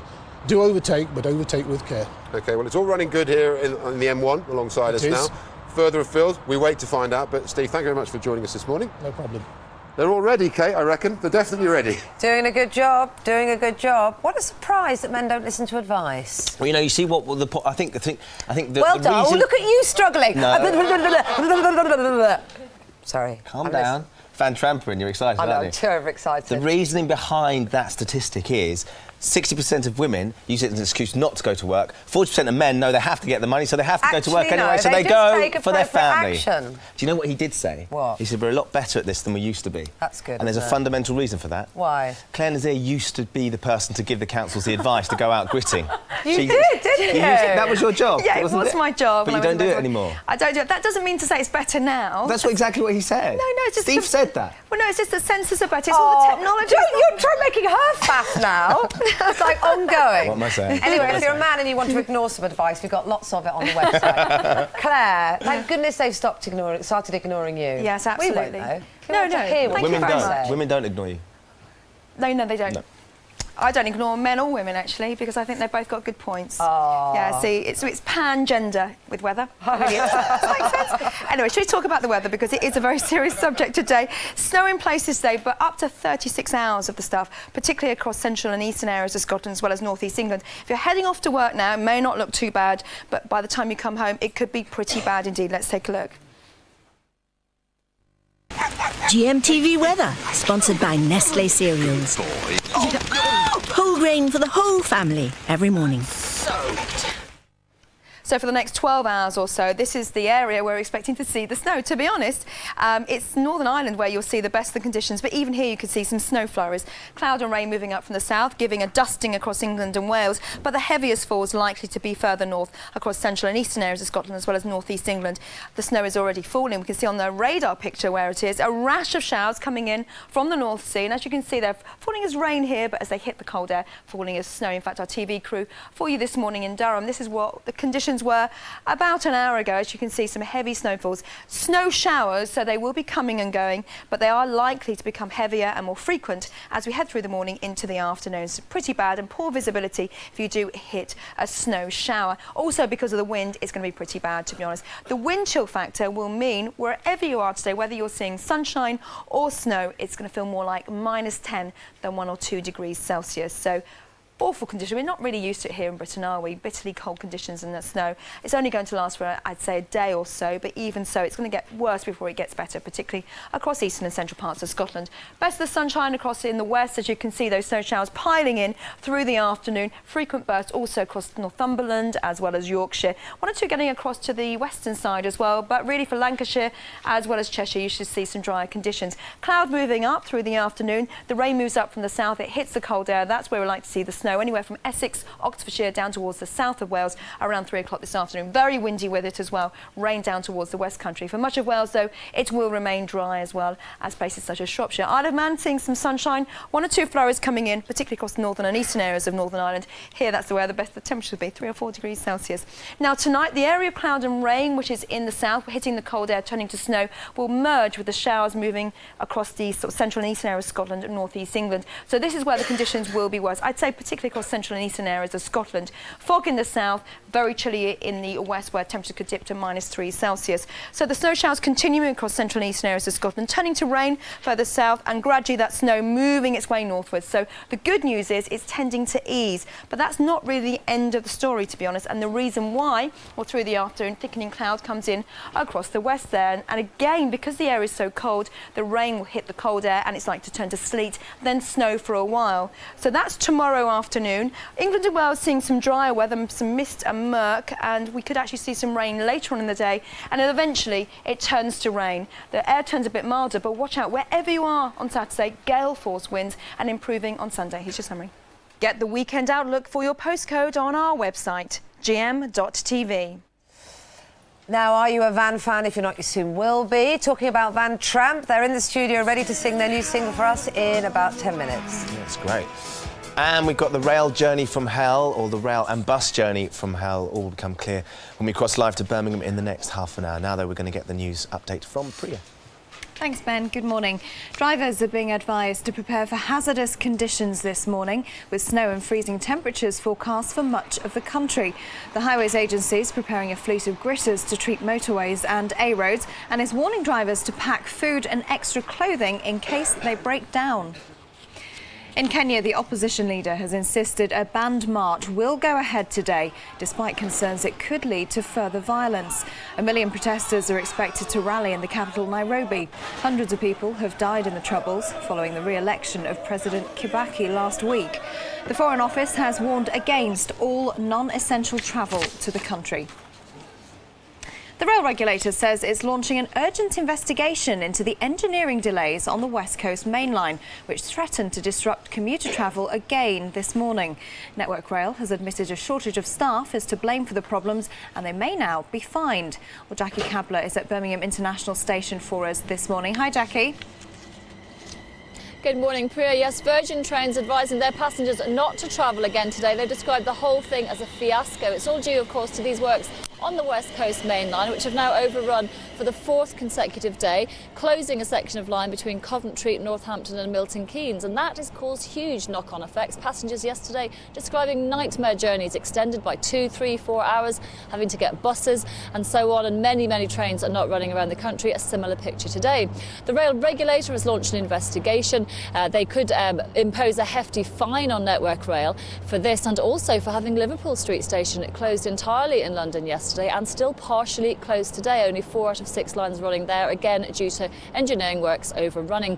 Meanwhile, this is going to be raised as a matter of urgency in the Commons on Monday when they all return from their Christmas break. The Labour MP Louise Ellman says she wants an explanation and an apology for the thousands of people affected. Network Rail at the moment, though, Priya, refusing to comment on some reports that it could be next Monday before it's all sorted out. Jackie, thanks for the update. Well, we'll be getting the latest from Network Rail in about 10 minutes' time. In America, the race for the White House begins today in the state of Iowa. Voters there will decide which candidates from the Republican and Democratic parties they want to run for US president. The Democrats, with either Hillary Clinton at the helm or Senator Barack Obama, are expected to win the election, which takes place in November this year. Efforts to tackle child poverty are failing to help parents in low-paid jobs. The Institute of Public Policy Research says the government's changes have mostly helped families in which neither parent works. It says the number of youngsters in poverty with at least one working parent has stayed the same in 10 years. The missing data scandal may be much worse than the government's admitted, according to a group of MPs. A report by the Commons Justice Committee warns that the massive security breach at Her Majesty's Revenue and Customs wasn't an isolated case, and it's now calling for government departments to be held criminally responsible for data protection breaches. Opera singer Russell Watson has begun an intensive course of radiotherapy in a bid to combat a recurring brain tumour. The singer's been told his eyesight could be damaged as a result of the treatment. The father of two will undergo 5 days of radiotherapy every week for the next 5. I just see it as another challenge and hopefully a step in the right direction and a step to getting this thing sorted out once and for all. The time is now 7:33. Back to Ben and Kate. Thanks very much, Priya. Thank you. Now then, coming up after 8 o'clock, drastic action. We're going to be meeting the sisters who all had mastectomies to try and prevent them getting breast cancer. Up next, a bit of rock and roll in the form of Van Tramp. The boys are getting ready to perform their new single for us. That's right after this break. See you in a bit.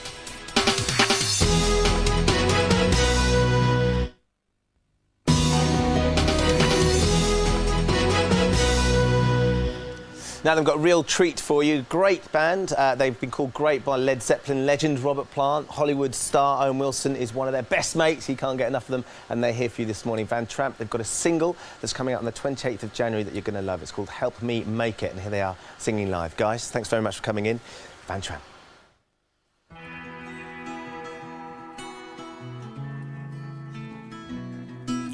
Oh, brother, won't you pray for me for all the lies ahead? Keep me from the wrongs I'm bound to right. Sister, you will stay with me for all the things you said.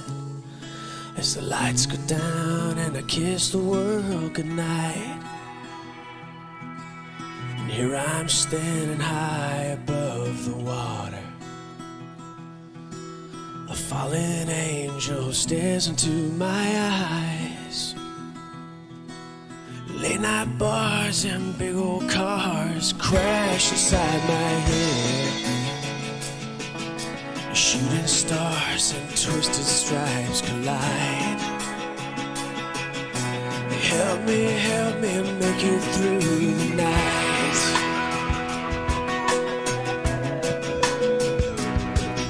Cause was it mediocrity that scared me half away? Or was it just the path life's meant to take? So friend, please have a drink on me for all that's come my way. As the lights go down and I kiss the world goodnight. And here I'm standing high above the water. A fallen angel stares into my eyes. Late night bars and big old cars crash inside my head. Shooting stars and twisted stripes collide. Ooh, help me make it through the night.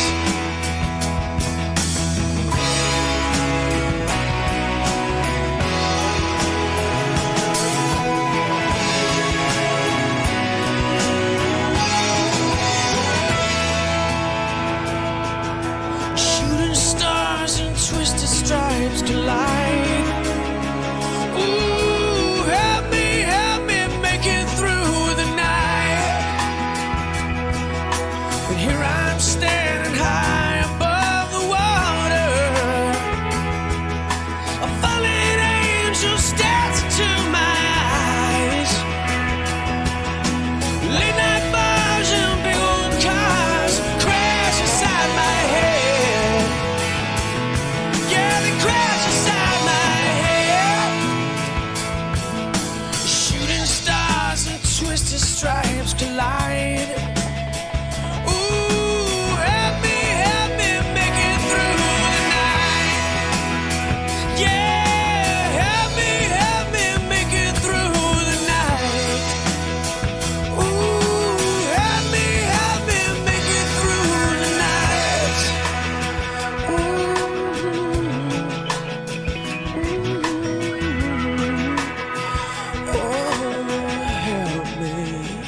singing live for us. Van Tramp.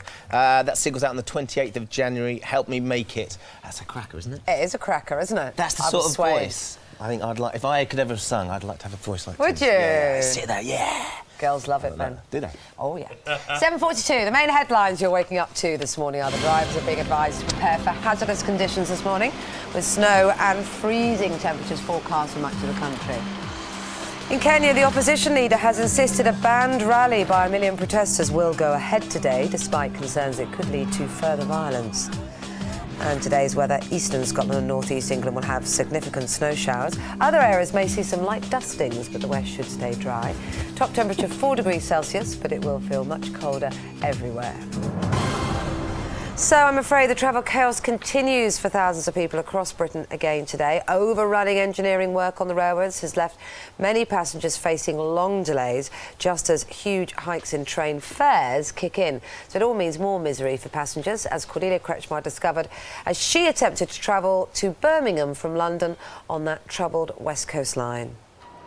Well, according to the website, the trains from Euston to Birmingham are running today. They involve no changes and they take an hour and 16 minutes. But according to the board, that's clearly not the case. So it's 4:40 now. Let's see how long it takes. Well, so far so good. 4:57, the train set off on time. Well, we've been on the train for an hour now. Things just started to go wrong. We're at Northampton. We've got to get off the train and onto a bus. I've just come from Brussels with my wife, and to get to Euston is fine, and then to have this ridiculous mess up is just utterly unacceptable. It's messed us up, really. We was hoping to have a nice meal and finish our holiday, but it spoilt the holiday, really. I actually booked first class ticket 3 days ago so I could come in comfort, and it was horrendous all the way down. Well, we're at Birmingham International now. It's 7:10. That means it's taken nearly twice as long as it should have to get here, and most of these people have got to get on another train now to finish their journey. So a new year, but it would appear the same old broken promises to train passengers. And all this, as we said before, in the face of rail fare increases, some as high as 11%. Well, Robin Gisby from Network Rail joins us now from Euston this morning. Good morning to you. What's gone wrong? Morning. Well, we had a very ambitious programme over Christmas and we got it wrong. I can only repeat the apologies I gave out yesterday. Liverpool Street, we didn't open on time yesterday morning. We got some of it back yesterday afternoon. I said yesterday we'd have it fully open this morning, and we have. I also said yesterday the problems at Rugby regrettably would continue today, and they will. People will get through, but like your traveller just a moment ago, they will have to transfer to buses. The work overnight at Rugby has gone much better. We put a lot more resources into that over the last couple of days, and we are planning to get that back at 5 o'clock tomorrow morning, and this dreadful episode can be behind us. What we've done to passengers and rail freight users here is quite unacceptable. What I want to understand is exactly why it happened. We've got an awful lot more work to do on the railway. People want us to expand it and develop it, and I don't want to keep doing it in a way that disrupts people just as badly as we have done here. No, so you're sorry, you regret it, you admit it's gone wrong. Problem is, though, is that we pay people like you a lot of money. I mean, some of the salaries that are in the papers today are huge. I'm not saying yours is one of them. Pay a lot of people to get it right, don't we? This has been coming for a long time. It's great that the work's being done, but it shouldn't have gone wrong, not to this scale. No, it shouldn't have. As I said earlier, it shouldn't have gone wrong. We did a lot of other work across the network this Christmas and New Year. That's the best time, actually, for us to do it. Places like Liverpool Street handle more than twice the volume that Heathrow handles, and we do that in a relatively narrow time of the rush hour. So regrettably, doing it at weekends, doing it over holidays is the best time to do it, because actually it's quietest. But I think in the future more people are going to want to use the railways. They're going to want to use them at weekends. They are going to want to use them at bank holidays and Christmas, New Year shutdowns, and that's why we've got to invest. We've got to expand the railway. We've got to make sure that we can work on it, we can develop it, while continuing to put people in trains. Tipping them out and putting in the buses just isn't good enough. You're talking about wanting to know what went wrong, and it doesn't give us an awful lot of confidence that it won't happen again. Now, the problems at Rugby have obviously added a lot to the sort of the figures of delays, but even before that, we're talking about 150,000 passenger hours of delays in the last financial year. That's 17.1 years of delays that people have had to face. The numbers lots of different ways. We do run 20,000 trains a day. So you could scale that up for 1 or 2 minutes delay per train. Average delays have got much better. Are you happy with that figure in the then? Are last you 2 or 3 happy years. that people have to face those delays? Is that an acceptable level in your view then? I'm happy. I'm very happy that we've seen 40% growth on the railways. I'm very happy that we see future expansion in the railways.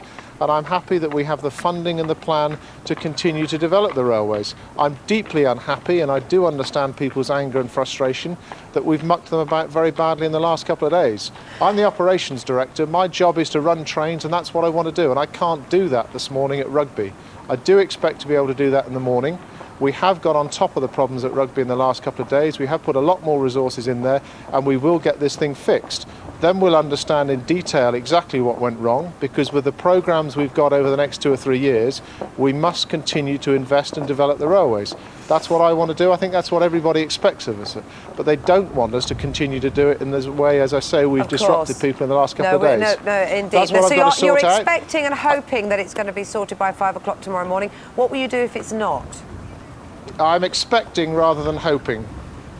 OK, what happens if it's not sorted by 5? Because obviously, you know, we might give you a call round about then. I'm sure you'll give me a call in the morning, but I say I'm expecting it to be open at 5 o'clock in the morning. All right, well, let's hope it is for all our sakes. And it is great that the work is going into it, as you said. Good to speak to you this morning. Do let us know how your journey is going and what you make or think of the rail service in general, or by texting us on 67890. You know, good and bad. We're not here to knock those that are working hard on the railways. Text costs 25 pence plus your standard network charge. Terms and conditions can be found at www.gm.tv/terms, and text may also appear on our website. Now then, coming up after 8 o'clock, the drastic step taken by 3 sisters to reduce their chances of getting breast cancer, which unfortunately killed their mother. And up next, Christopher Biggins is back. We'll be talking all things telly with him in a moment. See you in a bit.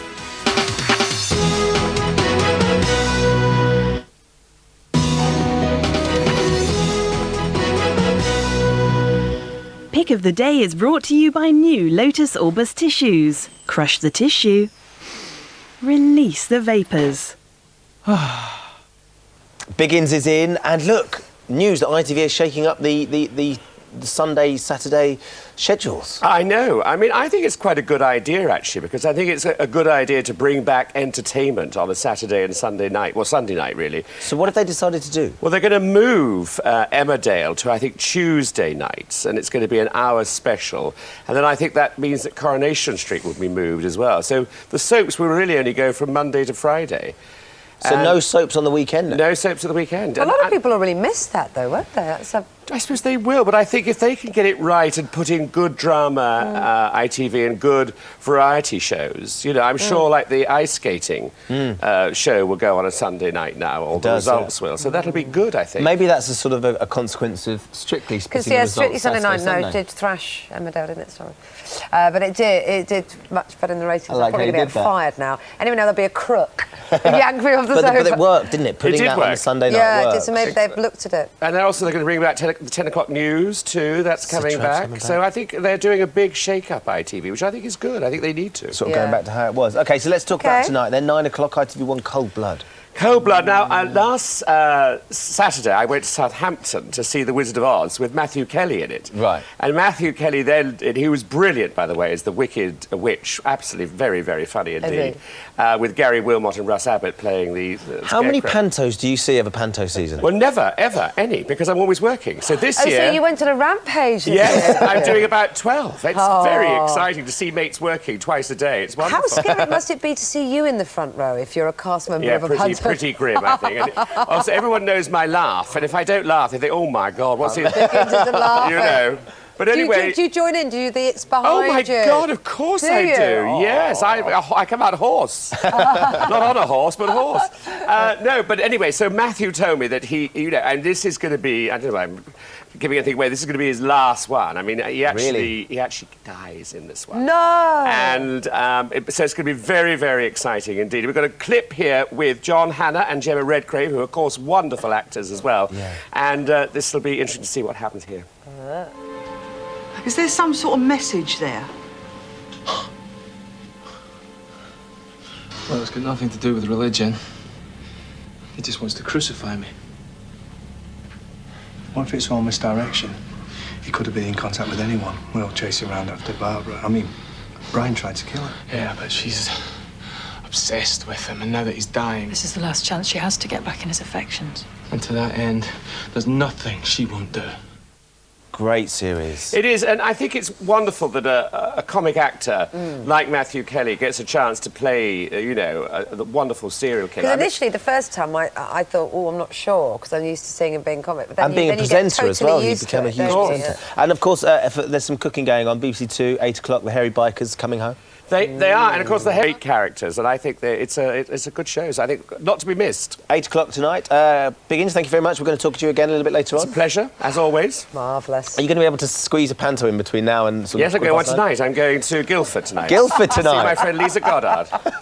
Relentless, Wonderful. isn't it? Relentless. God, how good I am. You are. Absolutely. The best. Oh, yes, I am. He's great, isn't he? Marvellous. Claire's had a bit of snow lurking behind her all day. Have you actually found... There you go. You see, it is behind you. We've got 36 hours of snow in some places Have for you? the next day and a half. Yes, we have. It's bitter wherever you are. So even if you're not seeing any snow, certainly it's going to feel more like -10 than 1 degree Celsius day. Let's take a look.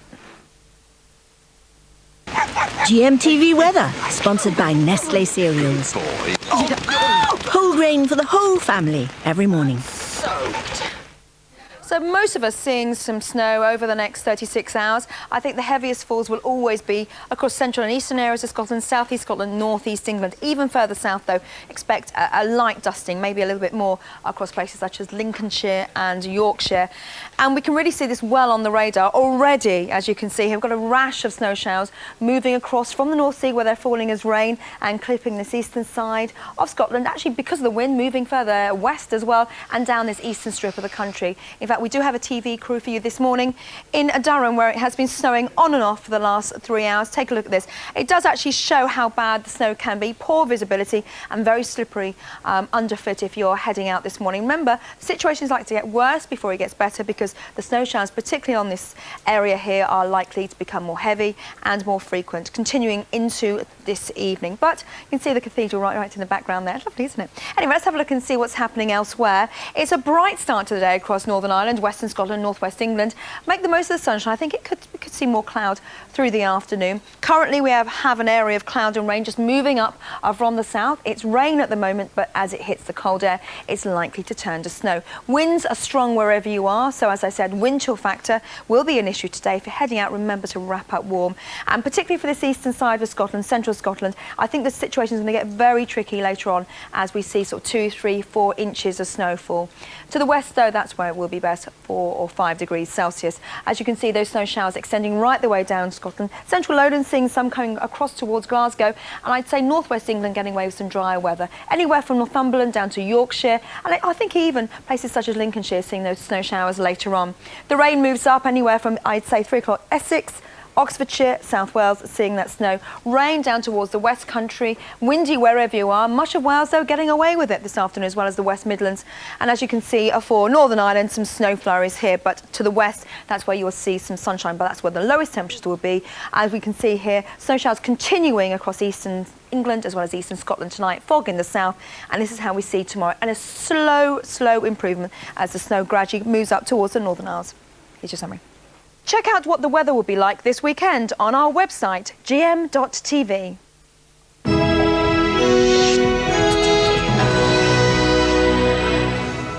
Good morning. Many of you waking up to snow today with the first wintry downpours of the year.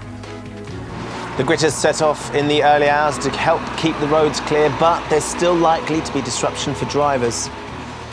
And I'm afraid it's no better on the railways, where there is still misery for many, and it may be no better until next week. That's all to come Thursday, the 3rd of January, 2008.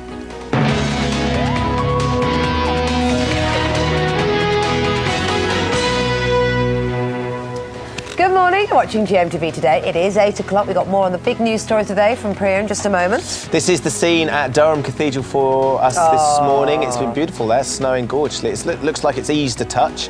We're going to be bringing you the latest on all the weather. Yeah, that's beautiful. I'm afraid, of course, it does have rather gritty consequences, and we're at a gritting depot in Leicestershire where work's been going on since the early hours to keep the roads free of ice and snow. Full details on the wintry weather throughout the programme. Also this morning, we're going to be hearing from opera singer Russell Watson following a second bout of life-saving surgery on a brain tumour. We're going to be finding out how he's facing up to the challenges ahead. And we meet three sisters who've taken pretty drastic action to avoid getting breast cancer, which claim the lives of another sister and their mum. Right, we're hearing their story in a short while. First, though, we're going to get the news. Here's Priya. Thank you, Ben. Yes, our top story at just after 8 o'clock. Drivers are being advised to prepare for hazardous conditions this morning, with snow and freezing temperatures forecast for much of the country. The Highways Agency is preparing a fleet of gritters to treat motorways and A roads. Well, Matt Arnold is at a gritting depot in Leicestershire. What's going on there this morning, Matt? Well, good morning to you, Priya. They'll be very busy around here. I'm at Leicester Forest East, just alongside the M1, and there's no better indication that snow is forecast when you see these things bolted onto the front of the gritting lorries. The snow ploughs are out, and that's because the Met Office has been forecasting in snow, and it's worse if you're living in Scotland or the extreme north of England. A 60% chance, according to the Met Office there. And these pictures in from early this morning, the first snowfall falling in County Durham. Just to make the point, it looks very pretty, but of course it's not so good if you have to go out driving in it. For the rest of the country, well, take a split either side of the M1 motorway. If you're on the east side of the country, a 40% chance of snow. That's right the way down to London and the southeast. And if you're on the west side, a reduced chance, just 20% the Met Office are forecasting there as the chance that snow will fall. The gritters are out nationally. The Highways Agency have 500 available. Each of these lorries has 11.25 tons of salt on board. That's 9 cubic metres, and enough apparently to cover a 3-lane motorway for a 50-mile stretch. So better not get stuck behind one. Priya. Let's hope not. Thank you, Matt. In Kenya, water cannons have been used on protesters gathering at a banned opposition rally in the capital, Nairobi. There are concerns that the violence there could escalate. The Foreign Office has warned against all non-essential travel to the country. Sue Jameson has sent this report from Nairobi. This has been described to me as make or break day. There are up to 1 million supporters of the opposition leader Raila Odinga who are massing about 2 or 3 kilometres in that direction. They're hoping to come into the city to a park where they're going to hold a protest rally. Now, I've seen this morning hundreds of armed police and these GSUs, General Service Units, waiting for them all down the main road, but also back there in the Kibera area, which is one of the strongholds of Odinga. Again, you have mass forces there. Already they have used a water cannon on protesters today to try and keep them away. Tear gas has been used as well. And just to give you an idea of perhaps some of the desperation that ordinary Kenyans are feeling with the potential clashes, both the newspapers this morning have this headline, "Save Our Beloved Country," and they're urging both the president and also the opposition leader to come together to start talking so that this doesn't descend into total chaos. Meanwhile, for the 7,000 British people living here, the Foreign Office has updated its advice, saying to stay away from any of these rallies, to stay indoors and no non-essential travel. Back to you. Sue Jameson in Nairobi. The race for the White House begins today in the American state of Iowa. Voters there will decide which candidates from the Republican and Democratic parties they want to run for US president. Well, Sarah Moore is in the state capital of Iowa, Des Moines, for us this morning. Hello, Sarah. Morning, Priya. In a year, George W. Bush will move out of the White House and there'll be a new resident inside there. Who they'll be at the moment is unclear. The race is certainly on. It begins here in Iowa today, where voters will go to the polls and they'll vote for who they want to be their candidate to go for the elections in November, the candidate for the Democrats and the candidate for the Republicans. Now, the Democrat frontrunner at the moment is former First Lady Hillary Clinton. She says that her 8 years in the White House with her husband Bill gives her the experience to be president, experience that no other candidate has. But she's facing some tough competition from a younger, fresher candidate, Barack Obama. Now, he's appealing to the younger generation. He's inspiring a lot of people to go out there, people that want change in American politics, and also a lot of celebrities. He has a lot of people backing him as well. Now, the most important thing for the candidates at the moment is to get people out there to vote. The candidates are offering all kinds of things, all kinds of incentives to make sure they do that, from shovelling snow off people's driveways. They may make it to the polling stations and also offering babysitting services. So while Barack and Hillary Clinton fight out for the Democrats, the Republicans, it looks like, well, polls suggest there will be a race between Mike Huckabee or Mitt Romney. But Rudy Giuliani is also the national favourite, although he's taking a step back in Iowa and focusing on later polls instead. The update. The rail regulator says it's launching an urgent investigation into the engineering delays on the West Coast Main Line, which threatened to disrupt commuter travel again this morning. Network Rail has admitted a shortage of staff is to blame for the problems and may now be fined. Well, Jackie Kabler is at Birmingham International. Good morning, Jackie. Good morning. Virgin Trains saying to passengers again today, probably not worth your while trying to travel because there are so many problems. They've described this as a fiasco, and it is of course all due to those works on the West Coast Main Line, engineering works which have now overrun for the 4th consecutive day, causing chaos on the line between Coventry, Northampton and Milton Keynes, with huge knock-on effects around the country. Passengers yesterday talking about nightmare journeys extended by 2, 3, 4 hours, having to get on buses to get to their destinations, and very few trains running at all. Now, Network Rail have said that it's due to a shortage of staff, and earlier on GMTV, Robin Gisby said that he accepted full responsibility for the chaos. What we've done to passengers and rail freight users here is quite unacceptable. What I want to understand is exactly why it happened. We've got an awful lot more work to do on the railway. People want us to expand it and develop it, and I don't want to keep doing it in a way that disrupts people just as badly as we have done here. Well, the rail regulator has now launched a full investigation into what's going on, and Network Rail could face a hefty fine over what's going on the West Coast Main Line, but also Liverpool Street Station in London, which was closed yesterday, again due to overrunning engineering works, and which is still partially closed today. It will also be investigated in the House of Commons when they all return from their break next week. Labour MP Louise Ellman saying she wants an explanation and a full apology. Network Rail still refusing to comment on some reports, though, that the thing may not be sorted fully until Monday next week, Priya. More disruption ahead. Thank you, Jackie. The missing data scandal may be much worse than the government's admitted, according to a group of MPs. A report by the Commons Justice Committee warns that the massive security breach at Her Majesty's Revenue and Customs wasn't an isolated case, and it's now calling for government departments to be held criminally responsible for data protection breaches. Christmas overspending will lead to record levels of debt this year. Accountants predict that around 120,000 people will be declared insolvent this year after splashing out over the festive season. Figures show that many shoppers were tempted by discounts online and on the high street. Meanwhile, the record price of oil, now trading at $100 a barrel, means that UK motorists are facing the highest ever prices at the pump. Filling a typical 50-litre tank now costs £7.36 more than a year ago, according to the AA. Let's have a look at what's on our website this morning. Discover the top 10 overseas property hotspots for 2008. Are you happy with your body shape? Take part in our New Year lifestyle survey. And we reveal what you're most likely to leave behind in a hotel room. All that and more on the GMTV website, gm.tv. Just gone 9 minutes past 8. Back to Ben and Kate. Thank you very much. Now, you've been texting and emailing us about the rail network chaos that's been going on for the last few days. Tell us how you've been coping and what you think of it. Interesting split in people's reactions. Mark from Welling makes a good point. What's the point of the railway expanding when they can't even manage the network as it is? I suppose what they're trying to do is expand the space on the track, aren't they? Make it work more efficiently, to be fair, but, you know... Doesn't seem like it's working. It doesn't seem like it's working at all. My wife catches a train from Warminster to Bristol. It's delayed almost on a daily basis. Her monthly train ticket has gone up by £20 as well today. So frustrating. Some people saying, though, that, you know, be kind to the people who are actually doing the work. I think the rowers are doing a job. They have to work very hard. And Leslie in Liverpool says, my husband worked all the way through Christmas. He was working day and night. He works on the railway. So they are trying, honestly. Yeah, do keep them coming in, gm.tv. We'd love to hear what you think of this situation and whether you think it actually get resolved. And, of course, our thoughts are with all those people that are desperately working to try and get it sorted. It's not their fault. No, exactly. We're going to find out what's happening where you are this morning.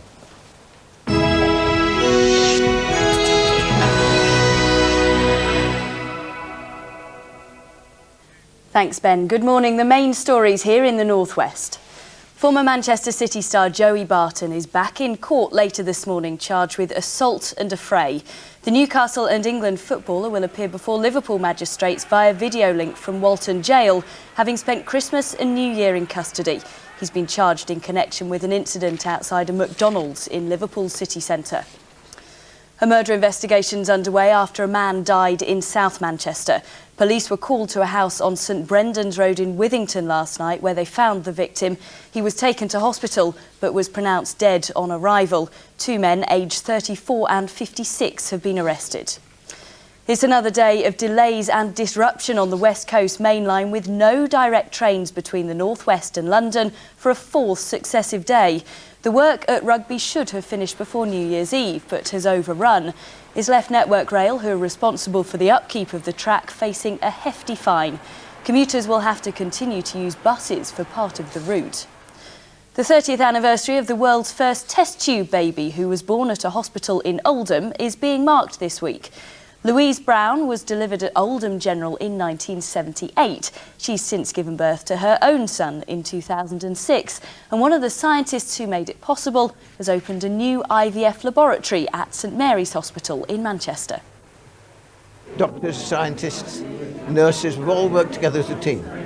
And here now I can see the facilities you've offered to keep this practice going, with plenty of staff and also the right conditions where they all can work together. Bolton Wanderers striker El Hadj Diouf is launching his own charity to help disadvantaged children. The Diouf Foundation will work with youngsters here in the UK and in Senegal, where the player was born. The striker says he wants to repay some of the help he received in Africa as a youngster. In last night's football, Manchester City moved into the Premier League top 4 with a 2-0 win at Newcastle United. They replaced Liverpool, who could only manage a 1-1 draw at home to Wigan. Bolton beat Derby 1-0, while Blackburn overcame Sunderland by the same score. That's it for now. I'm back just after 11 during this morning. In a moment, we'll return to Ben and Kate. But first, a look at the region's weather. And don't forget, if you have any pictures of snow or frost this morning, then please send them to us. Pantene Pro V Winter Rescue, forecasting a great hair day, whatever the weather. Sponsors of GMTV Weather. A dry morning and afternoon, but the chance of some snow flurries. Temperatures of 2 degrees Celsius, 36 Fahrenheit.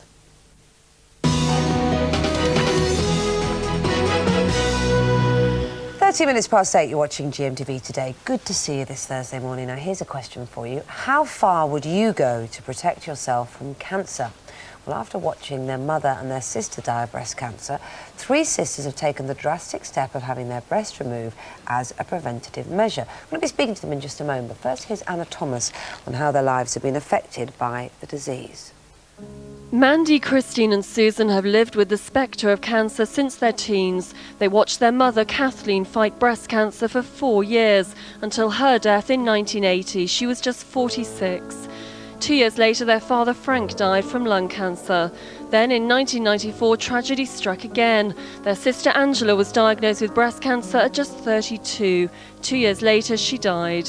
In October 2003, Christine was told she too had breast cancer. She had a double mastectomy followed by intensive radiotherapy and chemotherapy. It was then that Mandy and Susan took the drastic decision to have total mastectomies without ever being diagnosed with cancer. And now, sisters with a unique bond, they're all looking forward to a fearless future. Well, we're joined now by Mandy McSwiggan, Christine Creasy and Susan Chobin, all sisters. Good to see all of you this morning. It sounds drastic, but I think when we hear your story, we can see the thinking behind it. Now, you, Christine, you have had breast cancer, haven't you? Yes. So, Mum died of breast cancer, sister died of breast cancer, Dad died of lung cancer, and then, horror of horrors, you found a lump too. Yes, I did. October 2003, found a lump in my breast and went into panic mode, and I was in Bristol actually working, and I just got in the car, drove up to my GP, and who just said, you know, I don't know, I'm not going to say it is, Chris, but we need to get it checked out. And it was. Gosh, and you'd feared this, hadn't you, for a long time beforehand? I had feared it all my life, actually, till I sort of realised what cancer was. And even to the extent of when I had my little boy, I had ended up with a year suffering with postnatal depression about it and ended up in hospital. It's because you just were so concerned because you'd seen what had happened to your mum and sister and people in your family all the way and along. my father, yeah. So you took on the cancer, as it were, and fought it. And how are you doing now? I've just finished, I had an operation in October and finished chemotherapy in August, and I'm now on Herceptin for, I don't know how long I'm going to be taking that, but that's a good preventative to help it stop it coming back again. And so you now have had a double mastectomy, haven't you? I've had, yeah, double mastectomy, my ovaries removed and the left lobe of my liver and nodes. Because you fear that things could have spread? Yeah. So you two have obviously, Susan Mundy, you've obviously seen a lot of sadness, a lot of people suffer with the disease, including Christine sitting next to you. So when did you think, right, we're going to do this, even though we have had no evidence of cancer in our bodies, we're going to go and have mastectomies? I think the anxiety that comes with breast cancer and any form of cancer was too much to bear, really. And as you say, as we've seen people suffer with it, we just went to our GPs and said, you know, is there anything we can do? And luckily they were very informative and said, yes, you could consider this, but it's a radical decision. But you don't just take that decision overnight. It was done over quite a few months after speaking to doctors, nurses and psychologists. But personally for me, I think it was the right thing to do. I'm glad that we've done it. Yeah, and would you agree with that as well? Absolutely, yeah. Was it easier because the two of you were probably going to go through this together? Did you sit down and talk about it and as a team? Yeah, we did. It was quite surreal, really, because with the first stage of the operation, we were together in the hospital. And I went the day before you, didn't I? And Mandy came in the day after. And then it was kind of really weird and strange that we'd done this. And but it was great they'd had the support of each other. So. And imagine a sort of a relief with the spectre of this cancer has been lifted in a way because it's something you'd all been living with for such a long time. Yeah, definitely. Yeah. Do you feel free from the worry now? Yes. Yeah, for sure. And I suppose for those that may be going through it either because they want to have preventative surgery or because they have to have the surgery like Christine did, the wonderful thing is that you can have reconstructive surgery now and there's so much that can be done, isn't there? Yeah, with us, I mean, it's done at 2 stages. You go in your first stage and then you just go back 6 months later with your second stage and that's it all done, really. So 2 weeks of surgery and then that's it. So it was quite easy, really, in the end. Do you think that more work should be done to look at the genetic link between cancer in families? Because it's certainly blighted yours, hasn't it? There is quite a lot of work being done at the Royal Marsden, and as soon as my sister Angie got cancer, we were put on the genetic programme, and we have been tested. My blood's been tested, but they can't find any link at the moment of any. No, they said there's probably genes out there that they haven't discovered yet. Science hasn't quite caught up with yet. No. What would you say to people that perhaps had breast cancer in their family? What would you advise them to do? Perhaps yours might be sort of the drastic end of it, of the action, if you like. But what would you say to people to do? I think it would depend on how much it affects them present in their life. If they're cancer-free, but they have it in their family and it's really taking up time and thought, then maybe go to their GP and discuss it and see what's available to help them get through it. And there's a positive outcome because you feel happy and worry-free and you're on the mend. Yes. Good. Yeah. Well, wish you luck with your continuing, recovery, Thank you. Health, and it's great to talk to all of you this morning. Thank you. You can get all the essential facts that you need and information about breast cancer, including a symptoms checker, which is vitally important, of course, on our website, gm.tv. Thanks very much indeed. Thank you. Glamorous group of sisters. Aren't they just? I know, Great, I know. this time in the morning. We're talking about Russell Watson in the next half an hour. He's recovering from surgery to remove a brain tumour, but how risky is the radiotherapy he's about to undergo? 5 weeks, 5 days a week is what he's got to suffer. But fingers crossed he'll get him well. Yeah, and the big guns of the American chat show are back, complete with the jokes. They've had that strike, haven't they? Yeah, the writers' strike, so it's been a bit dull over in America. Fortunately, you haven't had to worry about that, because, as you might guess, no one writes ours. But were they any good? Now the chat shows are back. Have a look. Ladies and gentlemen, 2 long months, but by God, I'm finally out of rehab. Still got it. And we're going to be live to Los Angeles for all the latest after the break.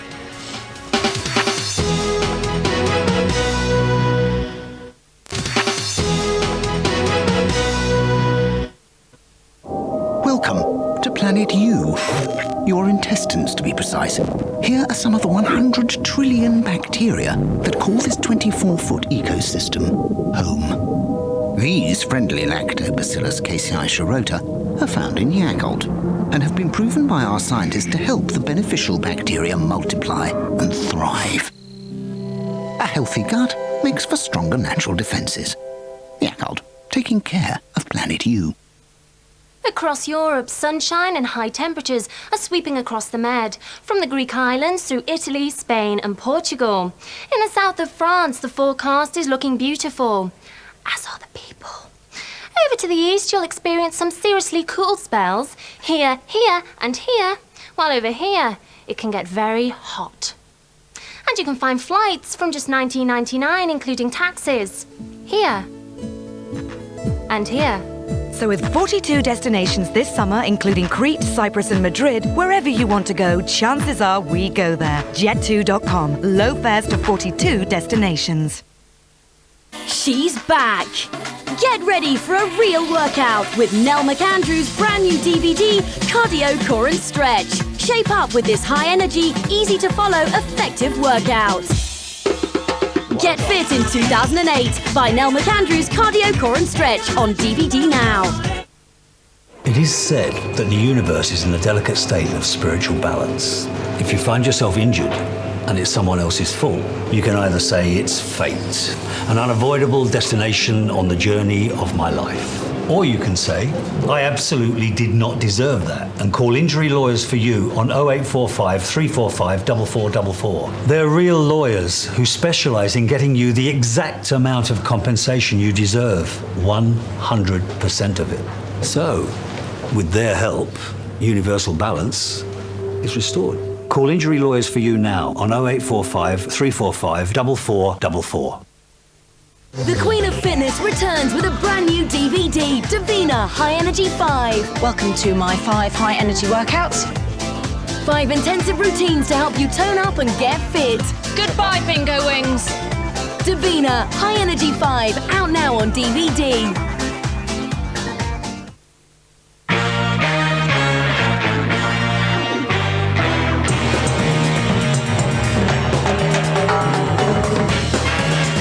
Take one Moban kitchen designer, a free design appointment, and half price on all kitchens. And voila! You got a sale on. The Moban half price sale, now serving at all our showrooms across the UK. Moban, let's make a better kitchen. Dry, cracked lips? Medicated Blistex Relief Cream leaves lips soft and healthy looking. Blistex Relief Cream, beautiful healing. Here, take a look at this. A Benning electric cooker with double oven and ceramic hob for only $399.99. 42 sun, city and ski destinations from the north, from only $19.99 including taxes. Jet2.com. Low fares to 42 destinations. It's time for great escapes with GMTV. Prepare to be whisked away to 5 amazing destinations with your celebrity tour guides. So take in the sights and sample the delights of hotspots from around the world, starting with Cuba. Great Escapes, new for 2008 on GMTV. GMTV weather, sponsored by Nestle Cereals. Whole grain for the whole family every morning. Hello, good morning. It's been snowing across some parts of the country this morning. We have a TV crew for you this morning in Durham, which it looks absolutely stunning. It really does. It's still snowing there, off and on through the one. That's the cathedral behind me there. Looking really nice, but actually the weather is going to get worse before it gets better. Not only here in Durham, but across the eastern side of the country. That's where the worst of the weather is likely to be. And the reason why, well, we have snow showers coming in from the North Sea, giving up to 10 centimetres snow, particularly across central and eastern areas of Scotland, and even further south we're expecting a dusting across much of England and Wales. So that's the picture for the next 24 hours or so. It could get worse actually across central and eastern areas of the country. And the reason why, well, let's have a look here. We've got rain showers across to the North Sea as they move in and hitting the very cold air and they're turning to snow, and they are going to become more frequent and heavy. So the picture this morning, brighter weather in the west, showers in the east. Further south we're seeing cloud and rain. That's slowly going to be moving its way northwards, and again, because the air is so cold across England and Wales, it's going to turn to snow. So we could see a light dusting, particularly places such as Oxfordshire, Essex, southwards down towards the south coast of Wales. Further north then, well, for the northwest, that's where it's going to remain dry, although you could see more cloud later on, and the showers will really penetrate inland through the afternoon because the wind is so strong. So despite the fact we're saying temperatures between 0 and 4 degrees Celsius, it's going to feel more like, I'd say, -10 in places because of that wind chill factor. And then tonight, showers slowly move their way northwards, and tomorrow slowly easing. You too. Thank you very much indeed. Pleasure. We were expecting a summary. No, not a 8:30. Silly me. Not a summary with those wintry snow showers. Don't need them. It's just a dusting. Just a dusting. We're with you on GMTV today until 9:25. We could still be talking about the summary come that time. Still to come, the latest on opera singer Russell Watson. Poor thing, he's been so brave, and he runs the risk now of damaging his eyesight with a gruelling course of radiotherapy. He's trying to tackle the recurrence of a brain tumour. We're hearing from him in 10 minutes' time. He's still really positive, though. Yeah, absolutely. We talked about diets and detoxing yesterday, and it certainly struck a chord with most of you. One of our viewers, Wendy Humphreys, she got in contact with us. She's desperate to lose weight for her wedding, and she's going to be here for some help from our nutritionist at Karen Devine a little bit later on. And Van Tramp, they're singing their new single For Us Too. So, snow and freezing temperatures are being forecast for much of the country. So will Britain keep moving despite the predicted snowfall? Well, Matt Arnold's in Leicestershire at a gritting depot designed to do just that. Good morning to you, Matt. Well, good morning to you. Yeah, we're just alongside the M1 here at Leicester Forest East. This one's pulled in, ready for a fill-up now. I think Lee's on the far side. Let's go and have a look. That is indeed what the salt looks like going in. Quite noisy stuff, but it's apparently doing its job this morning, and to prove it, well, we got Mick. You've been out this morning already. We have, yes. What's it looking like out there? Everything's fine. Roads are clear. Not too bad then? Not at all. Well, that's certainly the case around here, but of course that's not been the situation right across the country, because the Met Office have been forecasting snow. A 60% chance if you're in Scotland or the north of England. For the rest of the country, well, there's a split either side of the M1 really. If you're on the east side of the country, a 40% chance according to the Met Office of getting some snow. That's right down to London and the southeast as well. And if you're on the west side, a reduced chance, just 20%. Now the gritters here, I've been here since 5 o'clock. They've been out several times. There's 24 gritters covering the Warwickshire, Staffordshire and Leicestershire area. But let's take a sample look at some of the picture nationally as well. Over in Lincolnshire, 43 gritters are out there, and they also have the benefit of 10 24/7 weather stations to keep them updated with the latest information. In South Yorkshire, in Barnsley, 12 gritters out there from Barnsley Council, and they've got 5 road sensors on the road to keep them spot on with where the snow is expected. And down in the southwest, 875 miles of A and B roads there, so they're the ones that really cause the damage when the snow does hit on a cold snap. They've stockpiled 10,000 tonnes of salt to be ready for it down in the southwest. Now, talking to Steve Edwards here, back live in front of your snowplow. Yeah, ready, here we are. Well, you're not needing it around here, but there clearly will be in other parts of the country this morning. Could come later this afternoon, so we are prepared.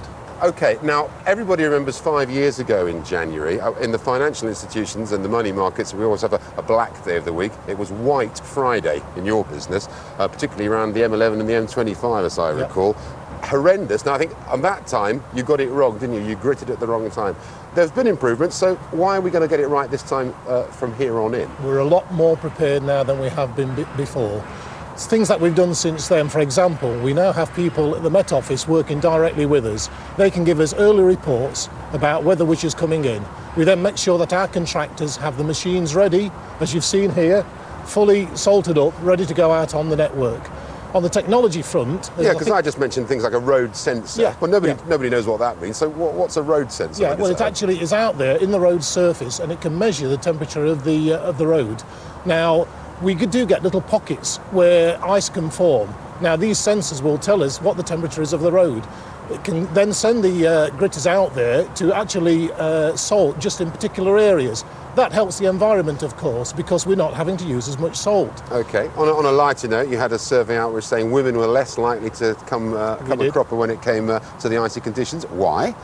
Why? Well, I don't know why that was actually the case, but the facts were that when the survey came back, 60% of the women and only 40% of the men would take notice of what our reports were giving out. So ultimately they were more sensible.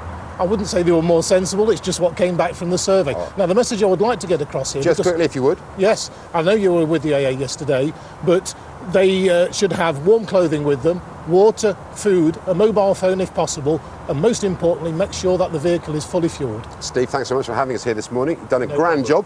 Let's hope it doesn't get too chilly out there. Back to you in the studio. Thanks very much indeed, man. That's so true, isn't it, what they were saying there, Ben? Wasn't listening, Kate. Yeah, exactly. That's the point. They're just saying that women listen, men don't. Lots of advice on keeping safe in your car and warm in your home on our website, GM.TV. Come on, you've got to admit that was good. There's only so much you can listen to. Do you know what? We all have our limits. I'm just full. I'm full of your voice. OK, now then, time is 20 minutes to 9. It was in October that opera star Russell Watson had an operation to remove a brain tumour. And you may remember that we talked to Russell last month when he left hospital. Well, it now seems that he runs the risk of damaging his eyesight as he's got to face a gruelling course of radiotherapy. It was a strange new year this year, 08. Happy New Year. In for my radiotherapy on the 2nd of January, but you know, it's a great hospital, the Christie. It's 5 weeks solid, 5 days a week. So it's pretty intense. But you know, if those 5 weeks go as quick as last year did, then it should seem like a blink. Last time it happened, it was a big wake-up call for me, and I've become aware of all sorts of different things, like who's important in your life and what's important in your life. Very poignant this year as well, and with my 2 girls there, I got a bit weepy on Christmas Day. I think as a human being, if you're going through anything like this, you've got to have something to aim for, and you've got to believe that you're going to be all right. Typically resilient as ever. Hillary's with us now. It seems like this radiotherapy, I mean, he was making sort of light of it in a way, but it seems like a very aggressive form of treatment. Is that standard procedure?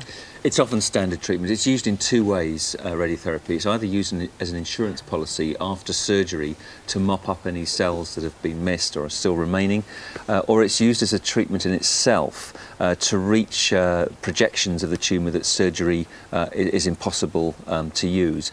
Remember that within the skull, within the brain tissue, it's all nerve tissue, so the more you cut with surgical blades, the more damage you do, the more collateral damage you do. So in some ways radiotherapy is a gentler procedure whereby you preserve healthy nerves whilst destroying, hopefully, the tumour tissue. In terms of the risk to his eyesight as well, how high is that risk?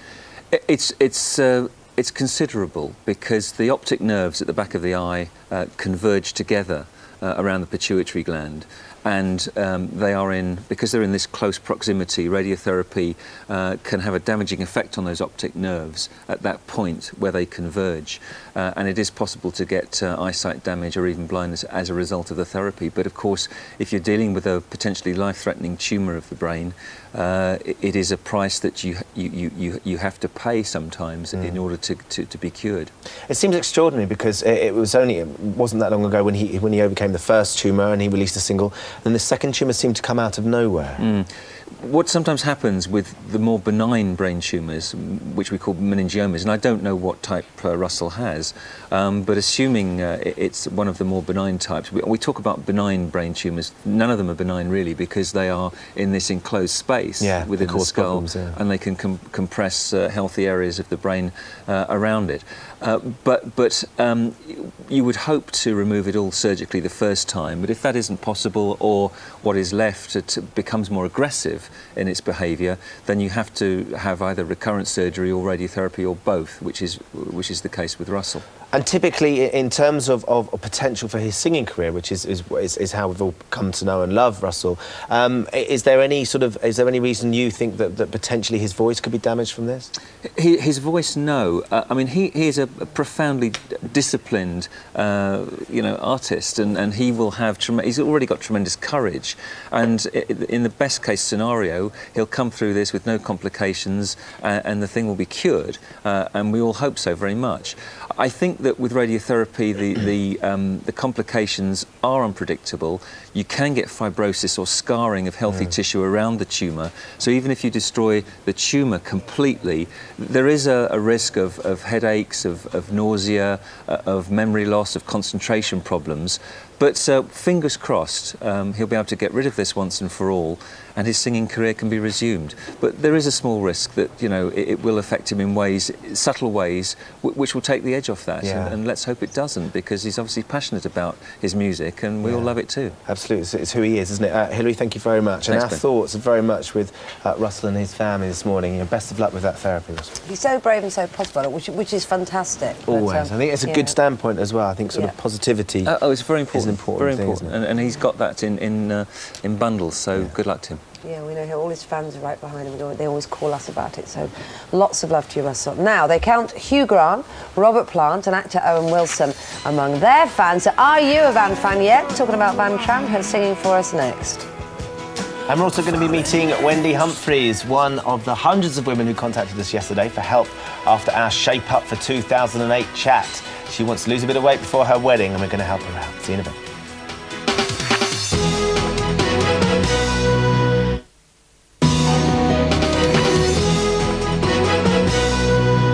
Hi, I don't know if you remember yesterday, we were talking about getting fit for the new year. Slightly depressing, isn't it? Back at work, putting away the chocolates, getting on with being healthy. But you were all thinking like we were, that we had to get round to it because we had hundreds and hundreds and hundreds of emails and texts from you at home saying, help, I've got to do something about the spread and the bulges. And one of the people who contacted us, we read out her story on air, actually, was Wendy Humphries.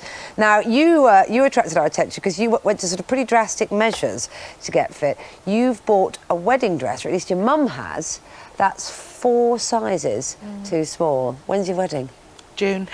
Oh, goodness me, 4 sizes? Yeah, now, I know. Why did your mum do this? It seems almost a bit more mean. me. It's like dangling a carrot, isn't it? No, it wasn't really Mum, it was me. Mum's been very helpful throughout everything.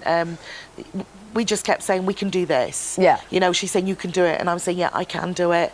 You know, and that was the reason why, and this was so gorgeous. You know, it's a gorgeous wedding dress. I mean, we've got it draped. Rather, I have to say, Robbie, our floor manager, isn't known for his hanging of costume, but this is absolutely beautiful. You can't really see the detail that well there. It's gorgeous. You're going to look fab, whatever, but you have to get it on. That's going to be the tricky thing. So you've embarked upon a healthy eating plan, as you say. Where did you get your advice from for that? From my GP, because I'm seeing a GP at the moment, and a consultant, because I've got a problem with my back. And is that related to weight, do you think? I think it hasn't helped. You know, I've been a carer for a lot of years as well, and I've done a lot of lifting and everything. I think it just, you know, it had enough. Yeah. So consequently, my mobility was affected. What I can think now is happening is because I'm not doing as much. You know, the weight creeps it hurts up, if I do too much. Yeah. Yeah, and now the foods that I were eating, I could have eaten 2 years ago. Yeah. Probably I would have lost weight, but now it's nothing's not happening. working. Okay, well, look, we'll get you some advice because we've got Karen Devine here as well. But let's just talk to your lovely fiancé, Sean Phillips. There. Good to see you as well. Now, you love her as she is, don't you? Yeah, I do. So the pressure's not coming from you. Why do you think she wants to lose the weight for the wedding? I just think that she wants to lose it for, obviously, for herself and for me as well, and just to obviously build her confidence back up, because she hasn't got a lot of confidence, so to build her confidence back up, and she'll probably be more happier. Yeah, now, but I have to say, Sean, you are a fitness instructor. Yeah. So shouldn't you be the expert that she can go to? Yeah, I suppose so, yeah, kind of.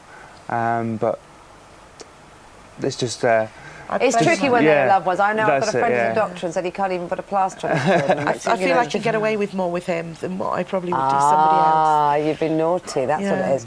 Look, nutritionist Karen Devine is here. Karen, you know, what have you talked to her about her diet and about what she's done so far to lose the weight? First of all, is it a realistic goal to lose that much weight by June?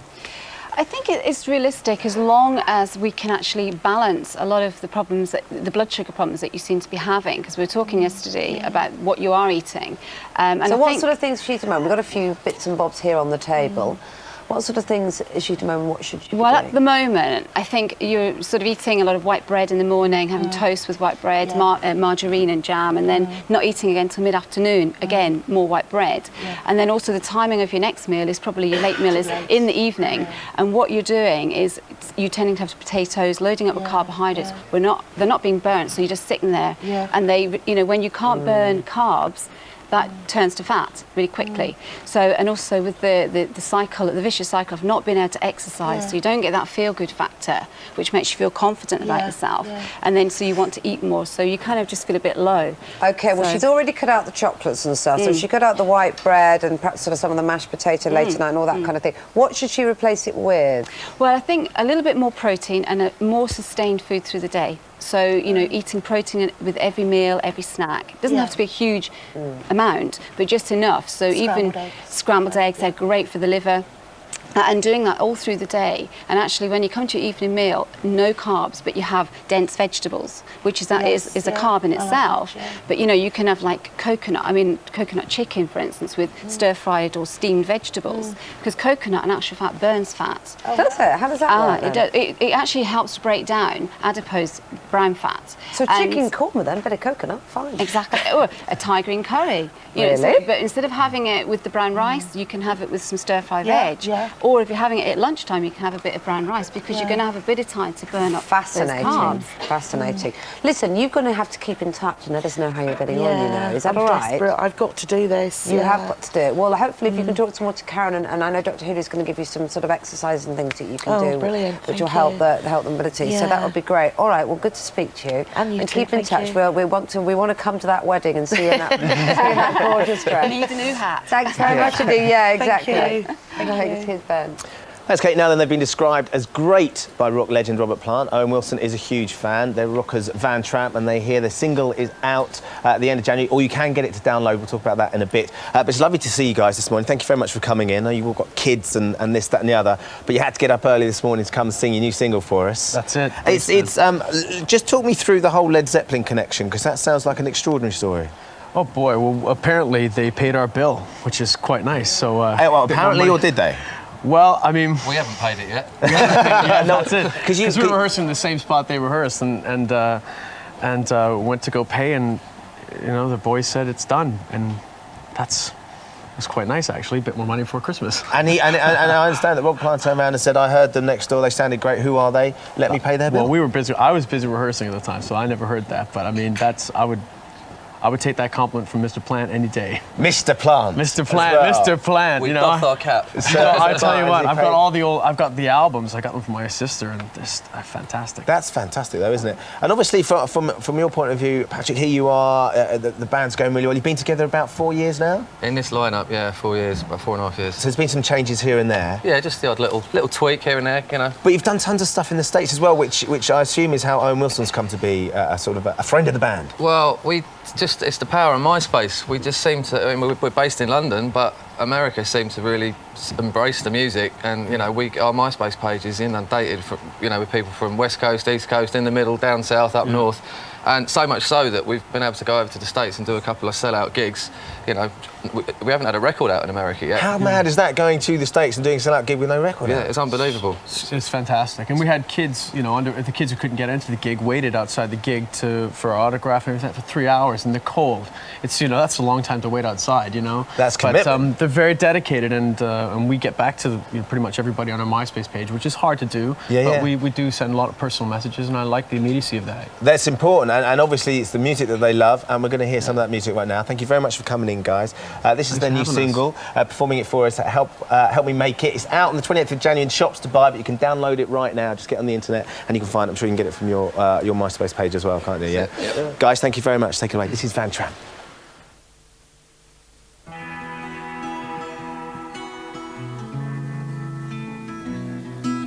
Oh, brother, won't you pray for me for all that lies ahead? Keep me from the wrongs I'm bound to right. And sister, you will stay with me for all the things you said, as the lights go down and I kiss the world goodnight. And Here I'm standing high above the water. A fallen angel stares into my eyes. Late night bars and big old cars crash inside my head. Shooting stars and twisted stripes collide. Help me make it through the night.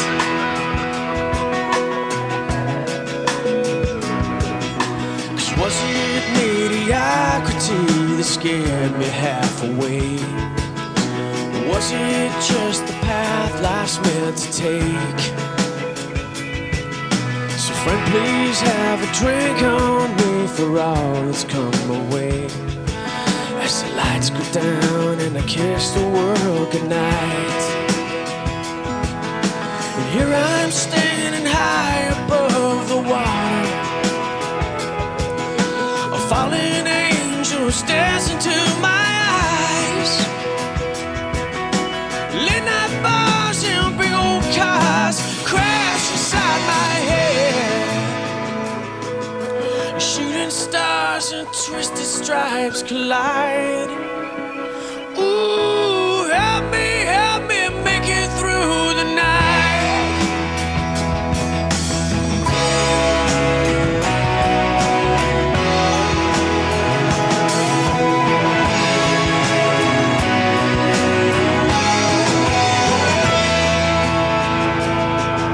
Shooting stars and twisted stripes collide.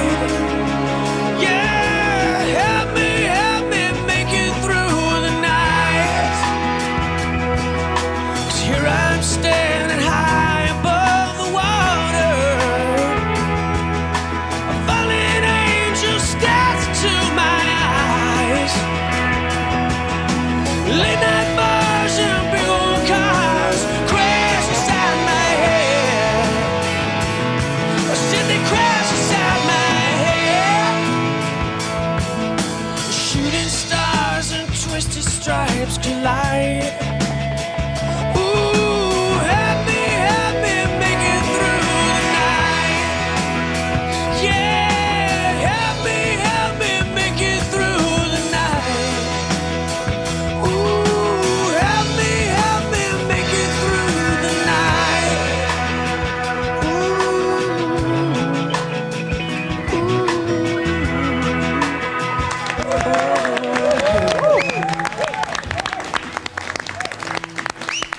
There you go, fantastic. That was fantastic. You're in a bit of a daze, aren't you? Like days, yeah. Amazing. Rock stars in the studio. Van Tramp, their single. I admired their chord changes.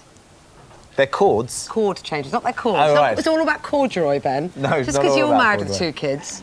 Guys, thank you very much for coming in. You can get their single, it's out. You can get it on the web now, and it's out on the 20th of January if you want to go and buy it old-fashioned way in the shops. There you go. Help me make it. The old-fashioned way. Yeah, it is, isn't it? Yeah, it is now. OK, cold out there today. Let's get the full picture from Claire. Hello there. Well, snow across many parts of the country today, particularly, I'd say, across eastern and central parts of Scotland, down towards northeast England, where there could be snow, I'd say up to around 36 hours worth. Now, we do have a live shot for you this morning in Durham. Take a look at this. And that's the cathedral. They've seen snow off and on for the last, I'd say, 3 or 4 hours, and it will continue right the way through the morning into the afternoon. As you can see, the skies above, I'm seeing a little bit of blue sky there, and that really is the state of showers. As you can see, the snow has been settling, and it will continue to do so. Let's have a look and see what's happening across the country. A rash of showers wherever you are today along that eastern side, coming in from the north. See elsewhere, though, it's clear and it's dry. You see some sunshine through the day, an area of cloud and rain moves up, turning to snow on its northern edge, and that means most of you seeing a light dusting in the south. Wrap up warm. It's going to feel more like -10 than 2 degrees Celsius, you two. Thank you very much, Claire. OK, the time's just gone 9 o'clock, so we're going to get a news update now. Priya's at the news desk. Thank you, Ben. Good morning. Drivers are being advised to prepare for hazardous conditions this morning, with snow and freezing temperatures forecast for much of the country. The Highways Agency is preparing a fleet of gritters to treat motorways and A roads. Well, Matt Arnold is at a gritting depot in Leicestershire. Good morning, Matt. Good morning, Priya. Certainly very, very nippy here at Leicester Forest East, where we've been at the gritting depot all morning. And as you can see, no better indication of the forecast of snow than when you see these things bolted onto the front of the gritters. They're all ready for it here, and that's because the Met Office are forecasting snowfall really potentially all over the country. Certainly worst if you're in Scotland or the extreme north of England, a 60% chance of being affected by snow there. For the rest of the country, well, there's essentially a split using the M1 as the spine of Britain. On the east side of the country, you've got a 40% chance of having some snowfall today, and roughly put on the west side of the country, it's reduced to a 20% chance. Now, we've been here at Leicester Forest East all morning. They've got 3 gritters out here, but around the immediate area, 24 covering Staffordshire, Warwickshire and Leicestershire. Nationally, the picture is 500 gritters are available to the Highways Agency. They're out doing their thing with 11.25 tonnes of salt on each one. Apparently, if you get behind one on a 3-lane motorway, probably best to get past it because it's able to do a 50-mile stretch with 1 load of salt. They've done a good job round here. I'm about to put their handiwork to the test with a drive down the M1 to London. So hats off to the gritting teams all over the country. Priya. Please have fun. Thanks, Matt. In Kenya, water cannon have been used on protesters gathering at a banned opposition rally in the capital, Nairobi. There are concerns that the violence there could escalate. The Foreign Office has warned against all non-essential travel to the country. Sue Jameson has sent this report from Nairobi.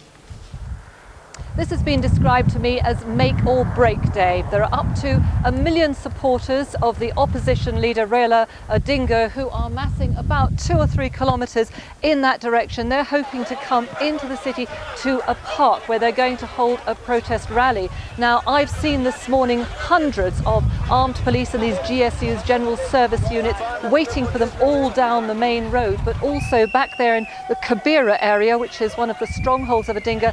Again, you have mass forces there. Already they have used a water cannon on protesters today to try and keep them away. Tear gas has been used as well. And just to give you an idea of perhaps some of the desperation that ordinary Kenyans are feeling with the potential clashes, both the newspapers this morning have this headline, "Save Our Beloved Country," and they're urging both the president and also the opposition leader to come together to start talking so that this doesn't descend into total chaos. Meanwhile, for the 7,000 British people living here, the Foreign Office has updated its advice, saying to stay away from any of these rallies, to stay indoors and no non-essential travel. Back to you. Sue Jameson in Nairobi. The race for the White House begins today in the American state of Iowa. Voters there will decide which candidates from the Republican and Democratic parties they want to run for US president. The Democrats, with either Hillary Clinton at the helm or Senator Barack Obama, are expected to win the election, which takes place in November this year. The missing data scandal may be much worse than the government's admitting, according to a group of MPs. A report by the Commons Justice Committee warns that the massive security breach at Her Majesty's Revenue and Customs wasn't an isolated case, and it's calling for government departments to be held criminally responsible for data protection breaches. Christmas overspending will lead to record levels of debt this year. Accountants predict that around 120,000 people will be declared insolvent this year after splashing out over the festive season. Figures show that many shoppers were tempted by discounts online and on the high streets. Meanwhile, the record price of oil, now trading at $100 a barrel, means that UK motorists face the highest ever prices at the pump. Filling a typical 50-litre tank now costs £7.36 more than a year ago. That's according to the AA. It's 6 minutes past 9. Back to Ben. Thanks, Priya. Now then, the north-east of England was one of the first areas of the country to see snow this morning. Durham has already had a fair old dusting. Rachel Harrison's at the Cathedral for us this morning. There you go, looking gorgeous this morning, Rachel. Me or the scenery behind me? The picture looks gorgeous. Well, the castle looks nice all year round, but I think it looks particularly special today. I drove up from Manchester at around 2:30 this morning, and on my way round about the Leeds marker, we started getting some very small flurries of snow, and it's been pretty much on and off all morning. And there's about 0.5 centimetre on the ground at the moment, but I can tell you there will be more snow under the way. Just take a look at the clouds behind me, nice and thick, and the snow's just coming down gently again now. But I have a warning for anyone who lives in the area this morning, because at around 6 o'clock it was actually snowing hailstones. So it's incredibly slippy underfoot, and the people who've been turning up at the university buildings have literally slid through the doorway, so much so they've had to have gritters to come and put salt on the pavements to make sure it's okay. And if you're a child sitting at home, I'm afraid there's not quite enough snow yet to build a snowman, because my cameraman tried earlier and it was too feeble to show you. But we're hoping that by this afternoon there's proper snowman building time, fun to have, and also the sledging. So prime time at around 3 o'clock this afternoon. Fantastic. It's good to know that our cameramen and our correspondents are doing the things that are important, like trying to build snowmen, so the nation find out first. Yeah. We did, but as I say, it was about this high. It was so small, it was too pitiful, but we tried. OK, well, let us know how you get on. Thanks so much, Rachel. Gorgeous there, but the travel chaos does continue for thousands of people across Britain again today. Not just the weather, overrunning engineering work on the railways has left many commuters facing long delays yesterday, and they could go on today. And of course, we've just been told about huge hikes in train and ticket prices. So this morning, delays are going to be a very bitter pill to swallow. Well, Jackie Cabler is in Birmingham for us. Good morning, Jackie. Bring us up to speed on what's happening there. Well, it's pretty grim, Kate, I'm afraid. Virgin Trains have advised their passengers not to even attempt to travel on their trains today because they're so badly affected. They've described it as a fiasco, and it's all, of course, due to this engineering work on the West Coast main line, which is overrun now for the 4th consecutive day, and that's closed a huge section of line between Coventry, Northampton and Milton Keynes, and that's had huge knock-on effects all around the country. Passengers are having to be bussed to their destinations. You can see here outside Birmingham International, there's coaches and poor people having to queue up in the freezing cold here. It's well below zero to get on those buses, so it really isn't much fun at all. People reported nightmare journeys yesterday, delays of 2, 3, 4 hours, having to get on buses, taking impossible lengths of time to get to their destinations. And we decided to send poor old Cordelia Kretschmar out on a journey to see just how she got on. Well, according to the website, the trains from Euston to Birmingham are running today. They involve no changes and they take an hour and 16 minutes. But according to the board, that's clearly not the case. So it's 4:40 now. Let's see how long it takes. Well, so far so good. 4:57, the train set off on time. Well, we've been on the train for an hour now. Things just started to go wrong. We're at Northampton. We've got to get off the train and onto a bus. I've just come from Brussels with my wife, and to get to Euston is fine, and then to have this ridiculous mess up is just utterly unacceptable. It's messed us up, really. We was hoping to have a nice meal and finish our holiday, but it spoilt the holiday, really. I actually booked first class ticket 3 days ago so I could come in comfort, and it was horrendous all the way down. Well, we're at Birmingham International now. It's 7:10. That means it's taken nearly twice as long as it should have to get here, and most of these people have got to get on another train now to finish their journey. Well, that was Cordelia's journey yesterday, and it looks like there'll be similar journeys for thousands of people around the country today, with lots of buses replacing trains. The rail regulator has launched an investigation into this. Network Rail could face a hefty fine, not only for the problems on this line, but also because of Liverpool Street Station in London being closed entirely yesterday and still being partially closed today, again due to engineering works which have overrun. It's also going to be investigated in the House of Commons when they all come back from their Christmas break next Monday. The Labour MP Louise Elman has said she wants a full explanation and an apology for the thousands of people around the country who've been so terribly inconvenienced by this. Meanwhile, Network Rail are refusing to comment at the moment on reports that it could be as late as next Monday before things get sorted out. So we could have lots more reports like this coming from us correspondents over the next few days, Kate. OK, thank you very much indeed. It's difficult, isn't it? It's not great at all. With lots of calls, people saying the train cost is unbearable, but also saying, please remember there are a lot of people on the ground, at grassroots level, working very hard to make doing it the best they can to try and get it all working. And hopefully, by tomorrow, things will be up and running. 5 o'clock, he said, didn't he? That's exactly what he said. 5 o'clock tomorrow morning, we'll be on to him. Network Rail. Now then, the weather's so grim, we're all going to be staying in and watching the telly tonight. And Christopher Biggins has been perusing what's on offer. He's perusing? Not a word you hear often enough. But it's the only thing that Biggins does it better than anybody I know. He's a good Have you ever seen him peruse? He's a heck of a peruser. Yes, that's how he learnt his trade, perusing the streets. Perusing or cruising, one or the other. He's going to be here. Look, Biggins Essential Viewing is coming up next. Yes, but the start of a new offer means it gets us all thinking about changing our life, making changes. Is your job making you miserable? Is that what you're thinking this morning? Maybe GMTV can help. OK, so it's the new year. Do you want a new career? Well, why not take part in GMTV's 2008 Dream Job Survey? Are you looking for a pay rise or are desperate to leave your job? Do you want to be a teacher, police officer, vet, footballer, or even a top soap star? Whatever your ambition, we want to hear about it. So, log on to gm.tv and help us help you to a new career in 2008.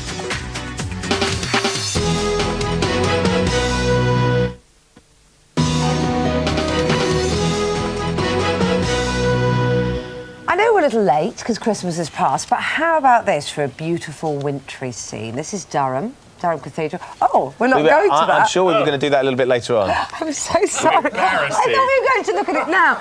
Yeah, how about this for a beautiful wintry scene? I know it's my she's dandruff. a little bit slow, but it's been a long morning. It's been a long morning. So sorry. we'll come to Durham Christopher Cathedral. Biggins is here now. I'm going to shut up. It's nothing like rehearsing something, is it? I didn't know that, you see. This Was I not listening? I didn't know Biggins, what's how do you going on. cope? I didn't know what's going on. How do you cope? How do I cope, honestly? She's getting nearer and nearer, too. I know. I'm moving further away from Ben. That's what it is. Yeah, that's because I'm pushing you away. Now, look, the soaps. Yes. There's no more soaps on the weekend in ITV. No, I think ITV have seen the light, so to speak, and they're going to make it a free zone from soaps, which I think is quite a good idea, actually. Let the soaps be Monday to Friday and give the weekends to drama, entertainment, all sorts of goodies. You know, I think it'll work. So that means the Emmerdale and the Corrie episodes Yes, I think are now Emmerdale's going to go to Tuesday. I think they're going to do an hour's version, and then I think that Corrie will move as well, and I think it will be good. I think it'll be very good.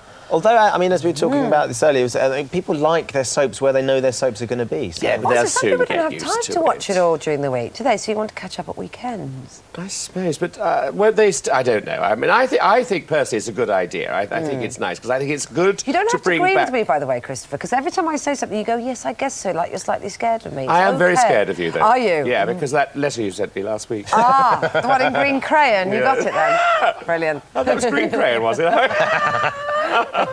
No, Emmerdale's on tonight, though, at 7 o'clock. Yes, Emmerdale. I love Emmerdale, and I think it's a great. I used to get into Emmerdale because it was always on just before I was going on in pantomime, so I would look at it in the dressing room before I got on, and it's great. And are we going to show a clip of that? Or not? Yeah, let's have a look. We are. That's good. So we've got. Where are we? Emmerdale. This is Lexi storming in on meal between Chaz and Ross. Ooh. Oh, it's a bit of an atmosphere going on here. Well, this all looks very cosy. Step up from worming tablets, anyway. I'm really sorry, mate. I should have told you. Yeah, you should. I mean, him, he's just an idiot man. I expect it of him. I never made you any promises, either of you. Oh, either of us? Yeah. He's been having his cake and eating it. Oh, you come storming in here, mouthing off at me. You lied to me. You'd have done the same. You are doing the same. Yes, but I'm not the one sitting here in the middle of the day, half sloshed, flipping them out. Bit harsh. Very harsh. That's Emmerdale now. Very harsh. Now, BBC Two, we don't often peruse BBC Two, there's that word again, do we, for our pick of the day. So what have you got for us for that?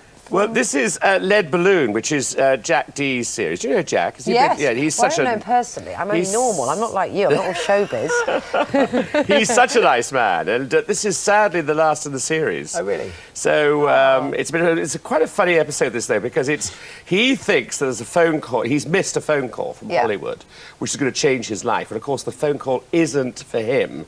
So the clip that we're going to show now is him having a go at his au pair.